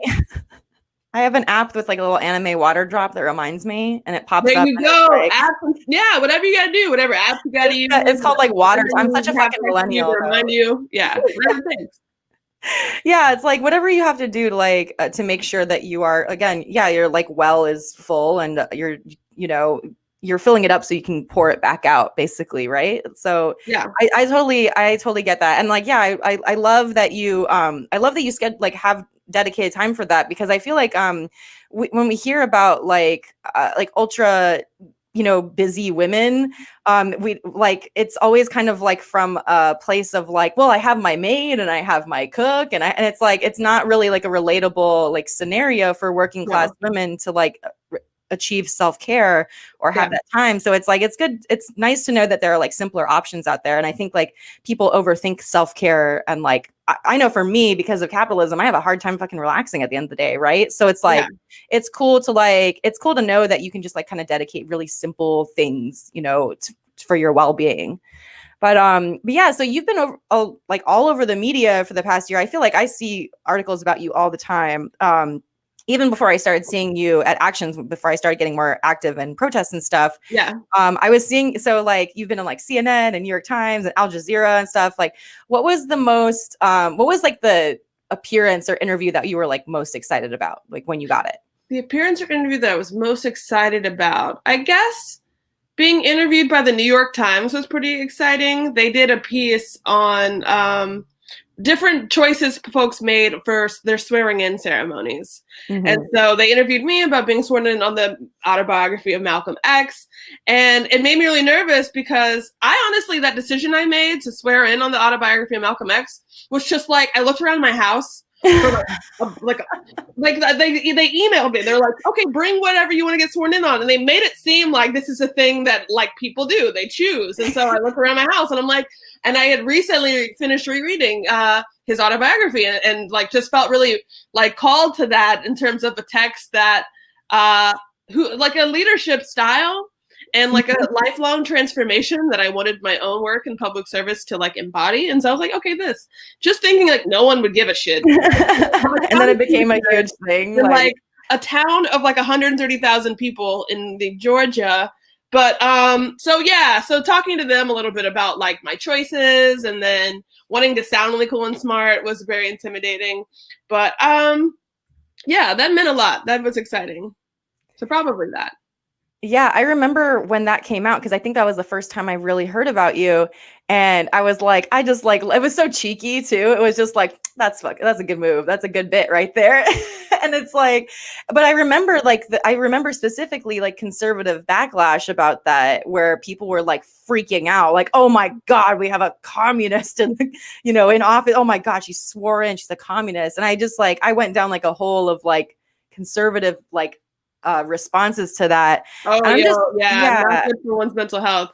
Yeah, and I was gonna say, like, how do you, like, when you are the subject of it, and you having such a now high profile, especially like a year later, it's like your profile has been like higher and higher. How do you like handle that? Like, what do you do when it starts to feel overwhelming? I mean, unplugging is critical, knowing when to step away. But I like, in a weird twist of like, I don't know, masochism or something, like take a lot of energy and fuel from like the comment sections, you know what I mean? Yeah. Because like I reflect on the vitriol that folks like that folks like Martin Luther King Jr. experienced, or like Malcolm X, and both of whom had their lives taken at very young ages. And I might get death threats, but like no one has even tried to pull some shit on me yet. So I'm not even experiencing the same level of hatred that like truly legendary figures in these movements have before. But but like take strength in remembering that I belong to that legacy, and that this hatred is somewhat of a barometer for how much I'm pushing the needle. It's easy to have these conversations within our safe leftist bubbles, but like when something transformative enough is pushed to a wide enough conversation where you start inviting in perspectives of folks that like are on the totally opposite end of the spectrum, that's when I know that I'm like doing something good. And so I take a lot of that in stride and take a lot of strength from it, because it's like, okay, I'm pushing in a good direction right now because people are getting pissed off. Like if I'm not rocking the boat, if I like, I don't know, propose a piece of policy and I'm not getting death threats, that means like not enough people are hearing about this idea. Not enough people are a part of this conversation yet. So I actually, I think of it as a good thing. It might be a little like scary, like when people threaten my life, and it's like, okay, I am obviously not going to call the cops because fuck 12. But like, what am I like? What's logistically going to do about safety? I mean, other than that, I feel like it gives me like a sense of orientation in like whether or not I'm being effective in the policies I'm putting forward, and the ways I'm extending the conversation to broader swaths of the electorate. Yeah. I mean, I think it's like, I think it's really like a testament to like the strength of these ideas that that you can be seeing them like a year later and getting the same kind of like heat for it, and still be such a prominent like voice, because it is hard to say something that you believe in and stick by it after people like come at you for it. And I think like it's only something that like strengthens like the further in your journey you go. And it's like I just wonder like, I wonder if it's like takes like a kind of long-term toll, or like is there ever a time where you feel like stepping back or anything like that? Like, have you ever had those moments where you felt like you just couldn't, like you just needed to step back a little bit, I guess? For sure. And I think a critical part of my journey, like in the last couple of years, has been like accepting that those like wave crests and peaks and dips, because sometimes you need to step away. Like earlier this summer, I was organizing a ton of actions. I was getting targeted by the police. I was getting targeted by white supremacists. And so I just had to go stay at my mom's house for a week and just like do as little work as possible and just like watch The Fifth Element and drink tequila with her and like eat edibles all day every day. And like, but those are the natural cycles of energy. You take time when you're in the streets. We take time where you're lobbying really intensively, where you're really intensively, you're like doing these quick turnarounds on policy research to put things forward.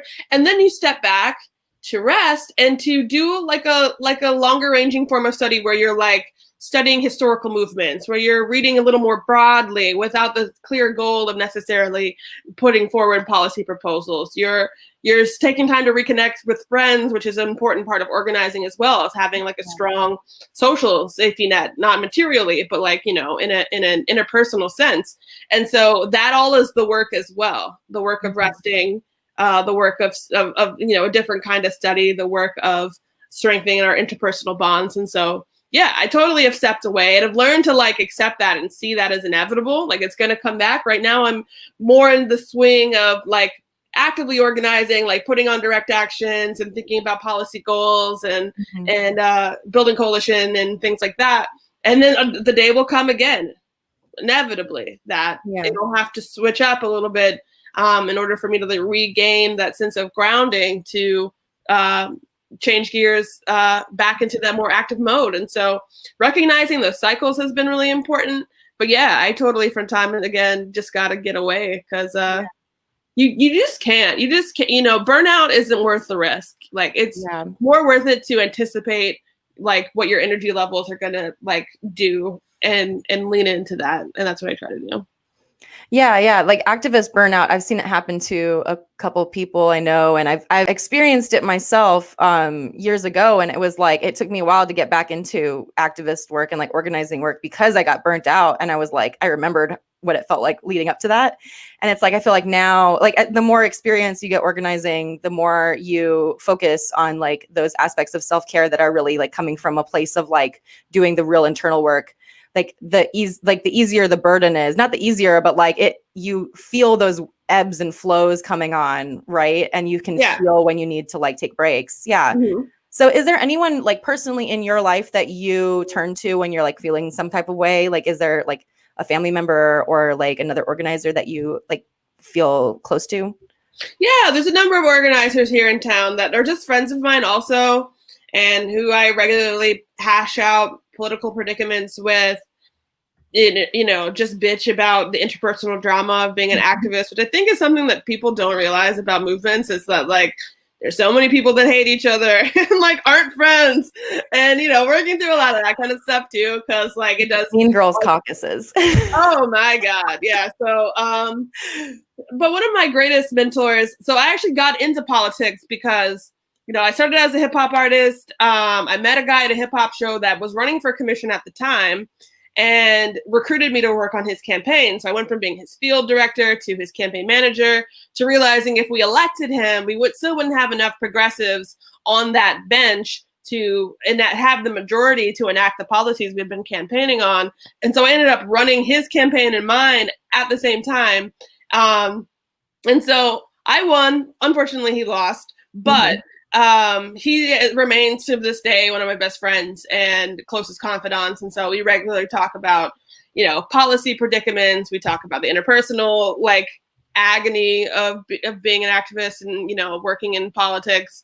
So there's a lot of good people around me. And then like I also, you know, I it's increasingly, you know, the internet is such an amazing place to just meet people that are doing great shit all over the country and world and like connect with them. And so increasingly talking to just activists all over the place about like, hey, like, you know, what sorts of struggles are you encountering, like within your organization, within your movement formations, how are you dealing? And so that's given me a lot of strength to remember these titans like that seem so just like above us also are experiencing crazy shit too, and just need to bitch sometimes.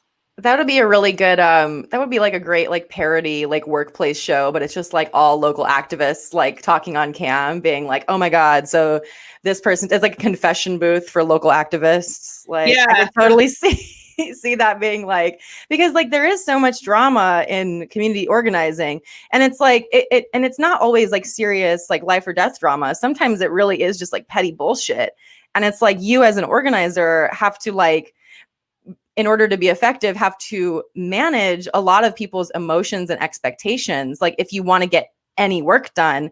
And so it's a kind of like a push-pull between whoever, you know, you and whoever you're working with. So I'm just wondering, like, how do you, okay, so let's say you come to a disagreement with like another organizer. Would you say that like having the profile you have, would you say it's harder or easier to like kind of get things done, like get things moving, if you have like an idea that you want to implement? Like because of your high profile, do you find that you get more resistance or that people are willing to work with you more? It depends, because I definitely feel like there's a divide between folks that like totally disavow electoralism and folks that are like willing to like kind of get down with elected officials. Because I understand, like, I am the state. I am the government. Like, I can be a socialist all day long, I'm like an abolitionist, but ultimately I am the state. And so like I respect the shit out of people who like just don't fuck with that at all and like don't fuck with me because I am an elected official, and that's fine. But for the most part, I do find that it's really easy to mobilize folks for like direct actions or around action items with regards to lobbying and research, or to just bring people together for stuff and like organize like action really quickly. Because people know I know what the fuck I'm talking about. Like, I've worked in the government for a long time. Like, I understand the ways to like get at my colleagues on the commission, like the ways to talk to them, the right avenues to access, like where their heads are at with regards to their prior histories, you know, on policy. And so like I can come up with really good action items on a drop of a dime, because like I work with these fuckers every day. And so I think that helps. I think that helps give credence to like the way that I lead within movement work here in Athens. But it does kind of create some conflict. I think someone just asked, is there conflict on the left? And I think that was Kenzo.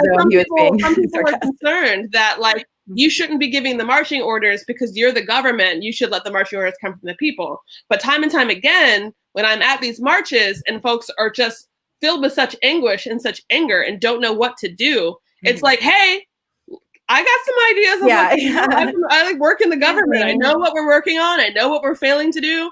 I know like I'll put the mayor on speakerphone right now. Let's do it. And so helping create that bridge when folks like are mad but don't know how to translate their heartbreak into action, that's where I step in. So I do think there's some fighting on the left, and I respect it. I don't take any of the shit personal when I have ideological differences with people or strategy differences. Strategy differences, particularly because I see our work as like the many heads of a hydra, where like you cut off one, maybe like we all get arrested tonight at this car caravan, but like there's 6 other folks that don't fuck with me, but they have an action tomorrow where they're doing things a different way and doing it around different demands, and it's going to draw people in that might not, have heard about this action or might not be down with this kind of work. But we're all working towards collective liberation, and so I try to foster that sense of like us as a many-headed movement and the vitality of that anywhere I can when I talk to organizers, and we might have disagreements about tactics or strategy or goals. Like, good, I'm glad we disagree, because we're gonna, ultimately get farther than we would if we tried one shitty strategy by trying out multiple and kind of seeing what sticks. And so everywhere I can, I try to encourage that. Yeah, and I don't want to like put you on blast and say like where I've seen you at different actions and stuff, but it's like I'll frequently see you, and I feel like you're really good at kind of being objective in a lot of these spaces, because I see you kind of like rolling solo sometimes and then getting kind of in the middle of stuff. And I've always just like really appreciated your presence at these actions and stuff, because it's like, okay, we have like an elected official here. Like we have somebody like paying attention that's in the shit with us, like at these actions. And I think that like really inspires people like to give electoralism a chance. Especially like for me, like electoralism, like I it's not my specialty. It's not my area of expertise as an organizer. I'm much more like on the mutual aid side and things like that. But like, I really appreciate like anyone doing the electoral work that's willing to put themselves like in those situations, because it's like, it cannot be easy, being a young Black woman in like elected politics. Like, how do you, like when you come up against like forces, with all these different identities in play, like, how do you deal with like the pushback from all that? Like, I know self-care is obviously a big thing, but it's like you're dealing with pushback from racists and you're dealing with pushback from people on the left and everything. Like, how do you kind of manage like feelings of like conflict, like when it seemingly comes from like so many different areas, even from like your allies? Yeah, and so I feel like within the world of hip hop, I learned early on how to like gamify conflicts, where it's like a rap battle where it's you like they're in here calling me a dyke and talking about my mama and like calling me a crackhead, but like at the end of the battle, like we dap and then like have shots together at the bar and like it's okay. And not just like that sense of collegiality about conflicts, but in the moment of like this sense of like when you're like the battle rapping, and you have got to be prepared to respond flexibly and creatively and with grace to assaults on who you are and what you stand for, and to think on your feet and to kind of bend and move with what's thrown at you. I think as a cognitive skill is something I learned a lot from being one of the only female battle rappers in Athens, back in 2016, 2017. And so I take that into City Hall with me when someone's, picking apart some research that I've done on a policy that I think would be transformative, or outright dismissing it without knowing what the fuck they're talking about. Like cognitively, there's this like battle rap mode that drops in where like, I just know how to trust myself to say what I need to say in the moment to like respond with grace to opposition. And so, Yeah, I mean, I don't know what it is, but it's something that I attribute to being a rapper that helps deal with opposition on all sides, from my colleagues on the commission, from just haters in on the internet, whatever it is. I learned how to just kind of laugh off critique when it's, you know, some critique is justified, but laugh off criticism when it's unjustified, in that spirit of the battle rapping world. Right. I love that. That's such a quotable, like, write it on a pillow thing. It's like responding with grace to opposition. Like, everyone should have that, like, tattooed on their forehead when they go to, like, community organizing meetings. Yeah. That's such a good, like, attitude to have. Yeah, I just, like, wanted to probe, like, more of your mentality, because I feel like, you know, you do so many interviews and everything, and people probably ask you a lot about, you know, all your different intersecting identities and what it's like to be in the media, or like be in a high profile position like that. But it's like, you know, I wanted to get kind of like in the like actual like spiritual questions here, because I find it so interesting how people manage to have longevity as, you know, high profile activists and politicians and stuff. So thank you so much for answering these questions.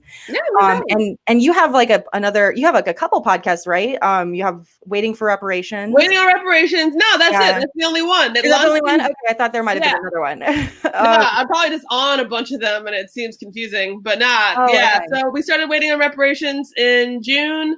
And it's been going really well so far. We've had, you know, a really healthy amount of subscribers and downloads, and touched on a lot of topics, responding to a lot of current events, always with the thread of looking at the intersection between hip hop and politics. Mm-hmm. And so we'll look at the ways that public policy has influenced the hip hop community, the ways that the hip hop community speaks out on their lived experiences through the music, as well as what their activism looks like. So it's a good time. We come out every Thursday anywhere you get your podcast. So check it out if you're interested. Cool. Yeah. And I'm like, I'll apologize in advance if this seems like a loaded question, but do you think like hip hop is, I mean, because hip hop is political, but like, do you think hip hop is more or less political than it was like 20 years ago? Like, what are your views about like it as a genre of being like a potentially like revolutionary genre, or like it is already like been revolutionary, but like, would you say it's more or less so than it was 20 years ago? Or is it like the same? It depends, I guess I would say, on what topics. Like if you look at, for example, representations of presidents in hip hop from, you know, the 80s and 90s and early 2000s to today, like that's shifted a lot. A lot more people are talking about like the president and things like that. I think that the mainstream hip hop that I think is most widespread and popularized is just the tip of the iceberg in terms of the genre as a whole. And so I think that popular representations of hip hop are probably less overtly political than they once were.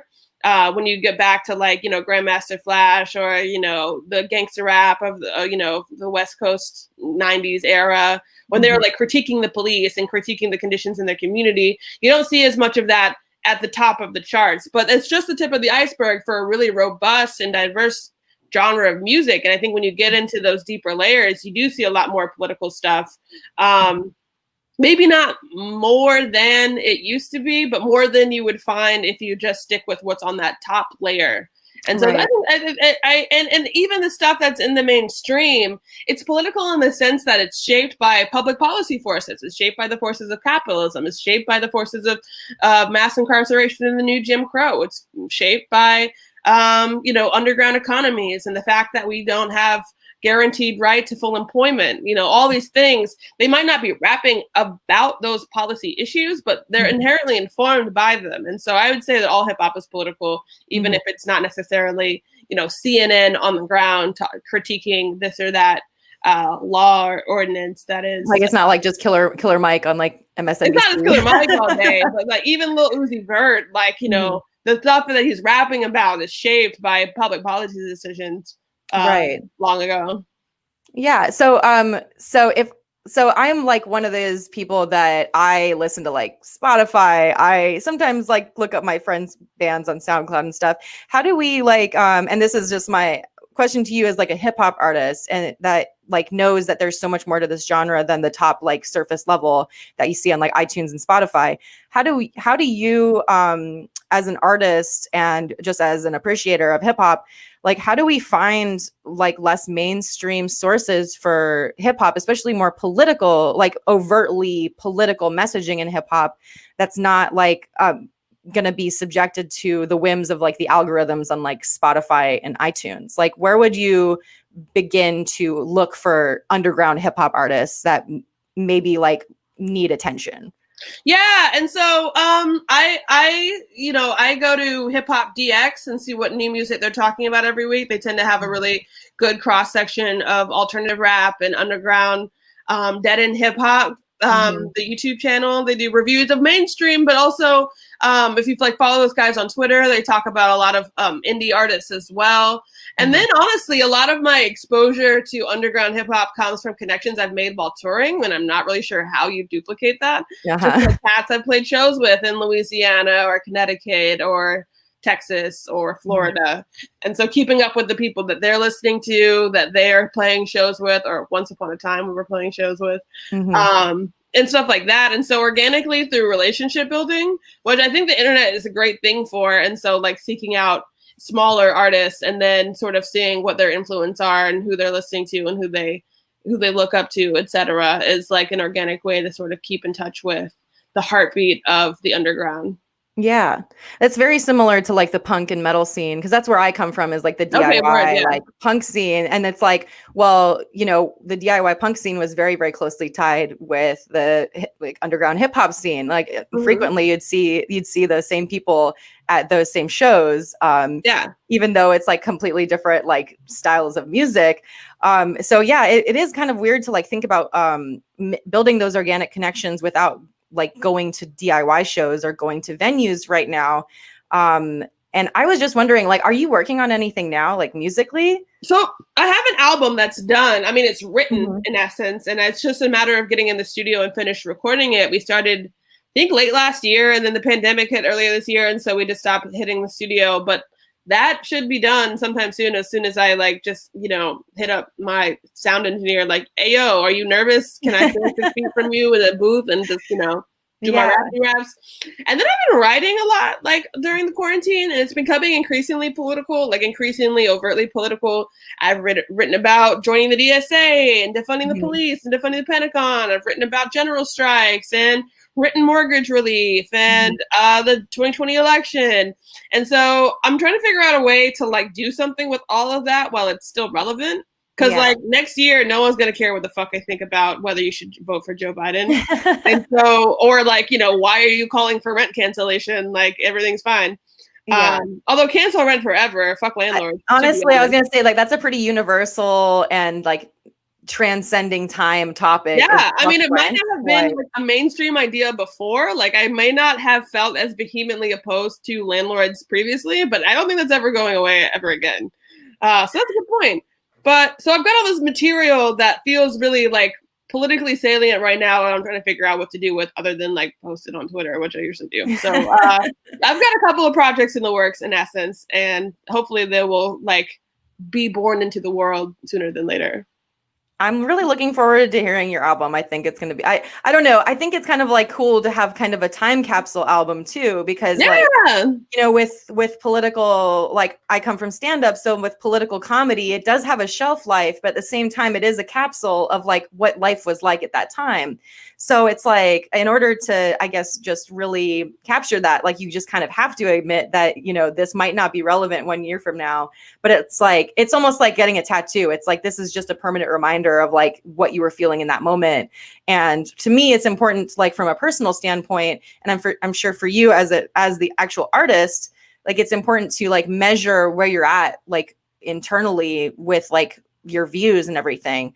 Because I remember jokes from when I was like way younger and I was like edgier or whatever and like less politically developed, and I'm like, gross. But then it's also like, oh, like look how far I've come. And I imagine it's like for other artists and live performers, it's a similar feeling, right? I would say so. Yeah. Like it is interesting to sort of capture in time where you were in a certain period. I think a lot of my older music, like they spoke to back when I was like struggling pretty heavy with like depression and drug abuse and like stuff like that. And I like being reminded of how far I've come by like, performing those songs still, even though they don't really like capture where I'm at now. So I think that time capsule like function is a fun one. Yeah. And a vital one at the same time.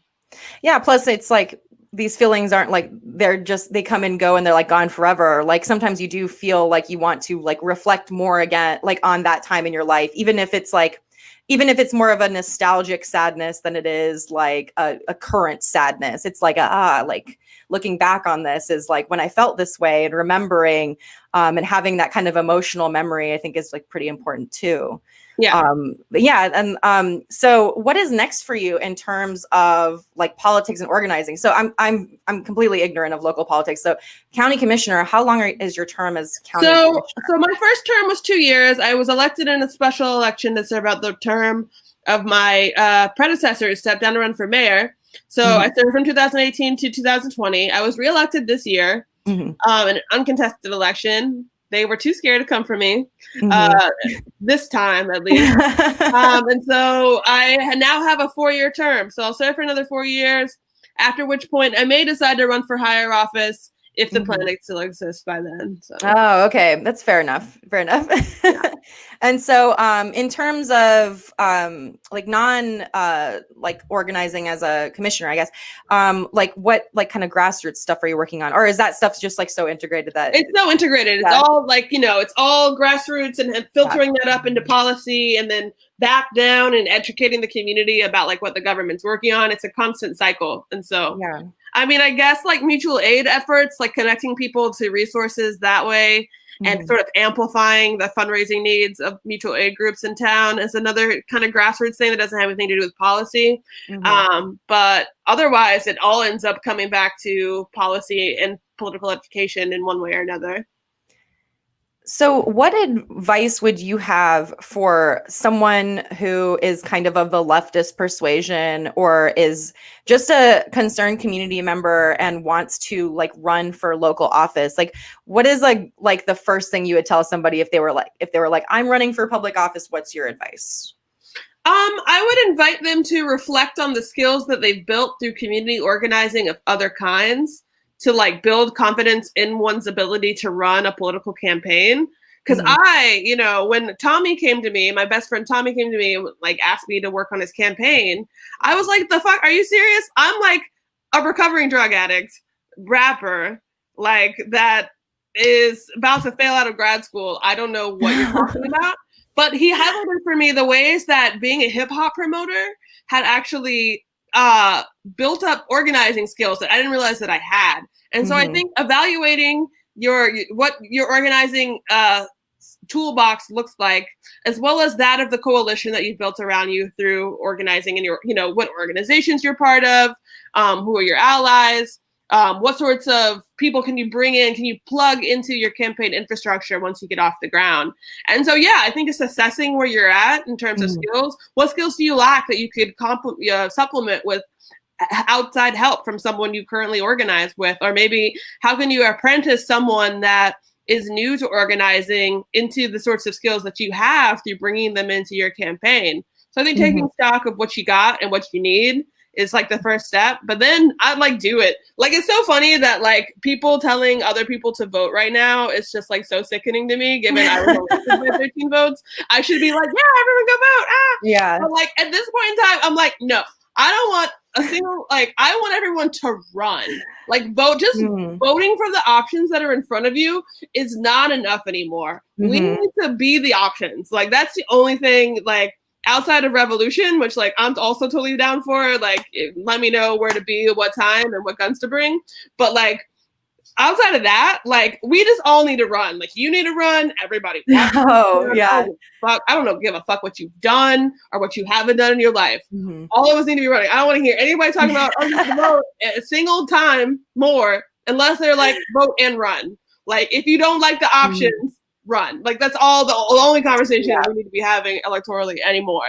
So, that's frustrating. You just do it. Don't care. Just do it. Yeah, because like I'll see people run, like I'll see like independents run for like, you know, like for like whatever. And I'll look like looking at their like bullshit ass website that they made in like They don't have any policies. GeoCities or It's something. a picture of them and their family and their dog or holding a baby. They have like red with text over flag. blue, red text over blue background, and you're just like, like and you think like to yourself, like, I bet I could run, like I could run and I You could have a can, really good yeah. platform and I could fucking figure this shit out. Or like I could do better than this fucking asshole that's already here. Like, and I would be like, you know, and your intentions would be, I mean, like, you know, intentions and outcome are obviously very like precarious when you're, you know, dealing with politics. But it's like you look at some of these assholes running and you're like, I could fucking do that, right? And I think it's really intimidating, especially for like working class women, because working class women don't have like these spotless records. I mean, like, No. like it's like what you said, you were a recovering drug addict. I've had alcohol and drug problems in the past, pretty much my whole adult life up until very recently. And like, I've had a checkered history and I've had, you know, like I'm an online sex worker and a real person sex worker. So it's like, I'm very like cognizant of how that could be turned against me in any kind of like electoral setting. So I think it's very like scary for working class women to kind of think about this as an option, because it's like, God, what is going to be weaponized against me? You know, like what from my past that I'm over and done with, or that I've, you know, I'm dealing with is going to be like used against me. And it's like in that scenario, like what advice would you give, like, you know, especially like what advice would you give femme people, especially like thinking about running, like from a perspective of like being a woman, or being like a woman and queer and all those things? Like what would you give advice to like empower somebody? I mean, I think for working class people generally with like checkered histories, I think that you lean into your like what could be cast as weaknesses, and instead build coalitions of folks that understand that experience. So build the sex worker coalition and the queer coalition and the coalition of women, because you're going to fight for policies that are going to uplift them, because you know how necessary they are, because you've lived that struggle. You know, build the coalition of the service industry workers and the young folks and the rappers. Like my coalition was just a bunch of like musicians and like college kids and like bartenders. Hey, that's a powerful people that don't get it normally, because no one's ever fighting for policy that's going to fix anything for them, because they don't understand how necessary they are, because they haven't lived that experience. And so, like, I mean, identity politics isn't everything. And so, like, oh, I'm just going to build a coalition of women because I'm a woman. Like, maybe isn't the key part of the advice that I'm trying to give. Yeah. But like, there's other like the things that you've done wrong. Like, if you've been to jail. Or if you're a sex worker. So like, you know, the flaws in the system that got you to that point, even if it's just frame it like that. Like, I know I'm an expert in the need for like pro sex work policy, because I've lived the disaster of stigmatization and prohibition, and like you know, that lived expertise really like put that front and center, because that's something that you can't learn in a poli-sci class. You can't pick up on that through years of public service. You can't even learn that on the fly once you get elected, unless you have lived it already. And so making sure people know that you have that expertise and that you know what, and that empathy, and you have that empathy with their own experience, like, is the way to go. Yeah, that's such good advice. Like, this has been very illuminating, because like when I'm asking these questions too, I'm asking for me as an organizer, because I didn't really start getting serious about organizing until like last year around this time. So I know that, and I know that because of our material conditions, because of COVID, a lot of, you know, baby organizers out there are like starting to step up and like, and be part of this movement in a really significant way. And also people that are, you know, have never considered running for office are considering running. And I think like we got to break through that intimidation factor that you can't be a politician unless you do A, B, C, unless you like are perfect. Yeah. Like, literally, you gotta, like, anybody can do this. Yeah. And it's like, you know, it's like you said, it's like recognizing what you've got in your toolbox already, what you need, if you need outside help.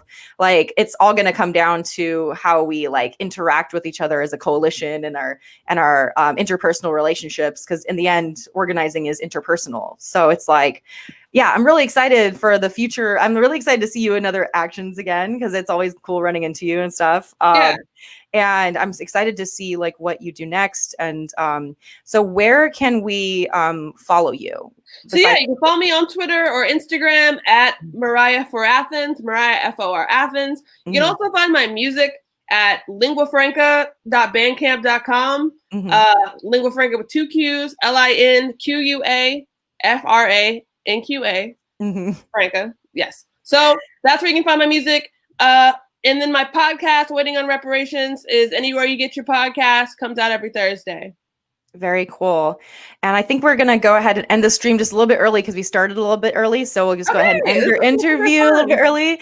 But thank you so much for being on and being our very first guest. This is like a historic like moment for the stream and the podcast. But I'd love to have you on again in the future, maybe as a panelist. Sure, I'd love to.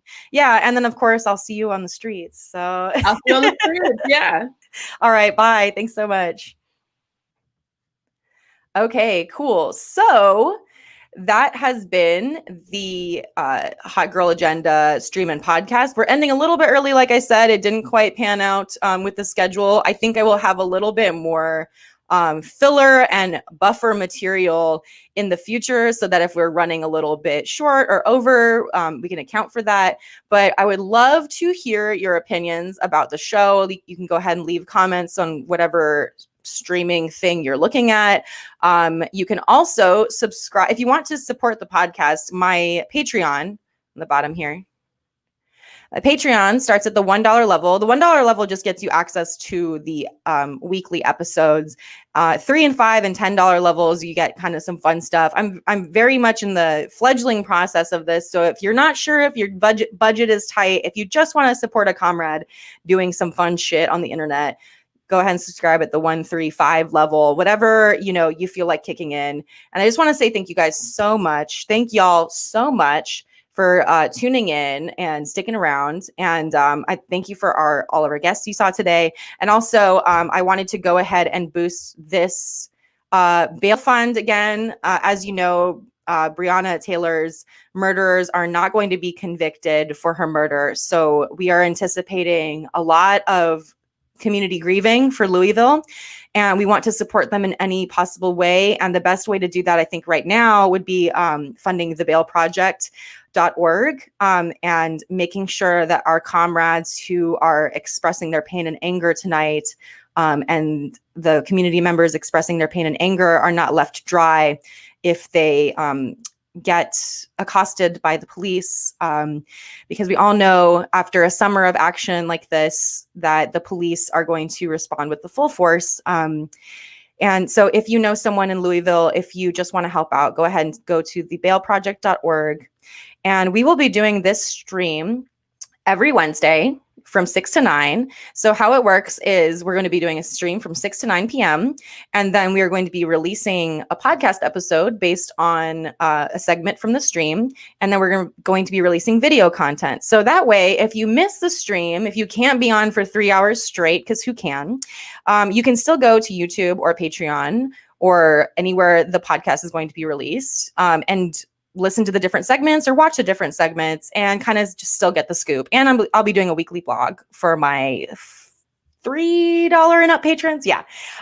So I'm really looking forward to the podcast coming out. If you have any recommendations about people I should interview or topics you'd like to see us cover or little femme activities you'd like us to do on the pod or the stream, please let me know. I'm also on Twitter. It's at IslandGoth.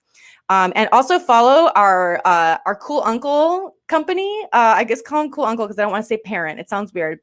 Our Cool Uncle podcast network, media network, Not Safe for Wonks. And it's patreon.com/not safe for wonks. I'm pretty sure. Anyway, oh wait.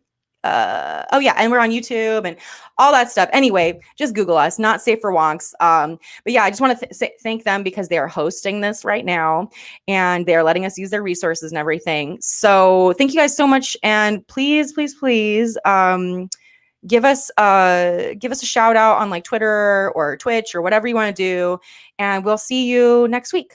Bye.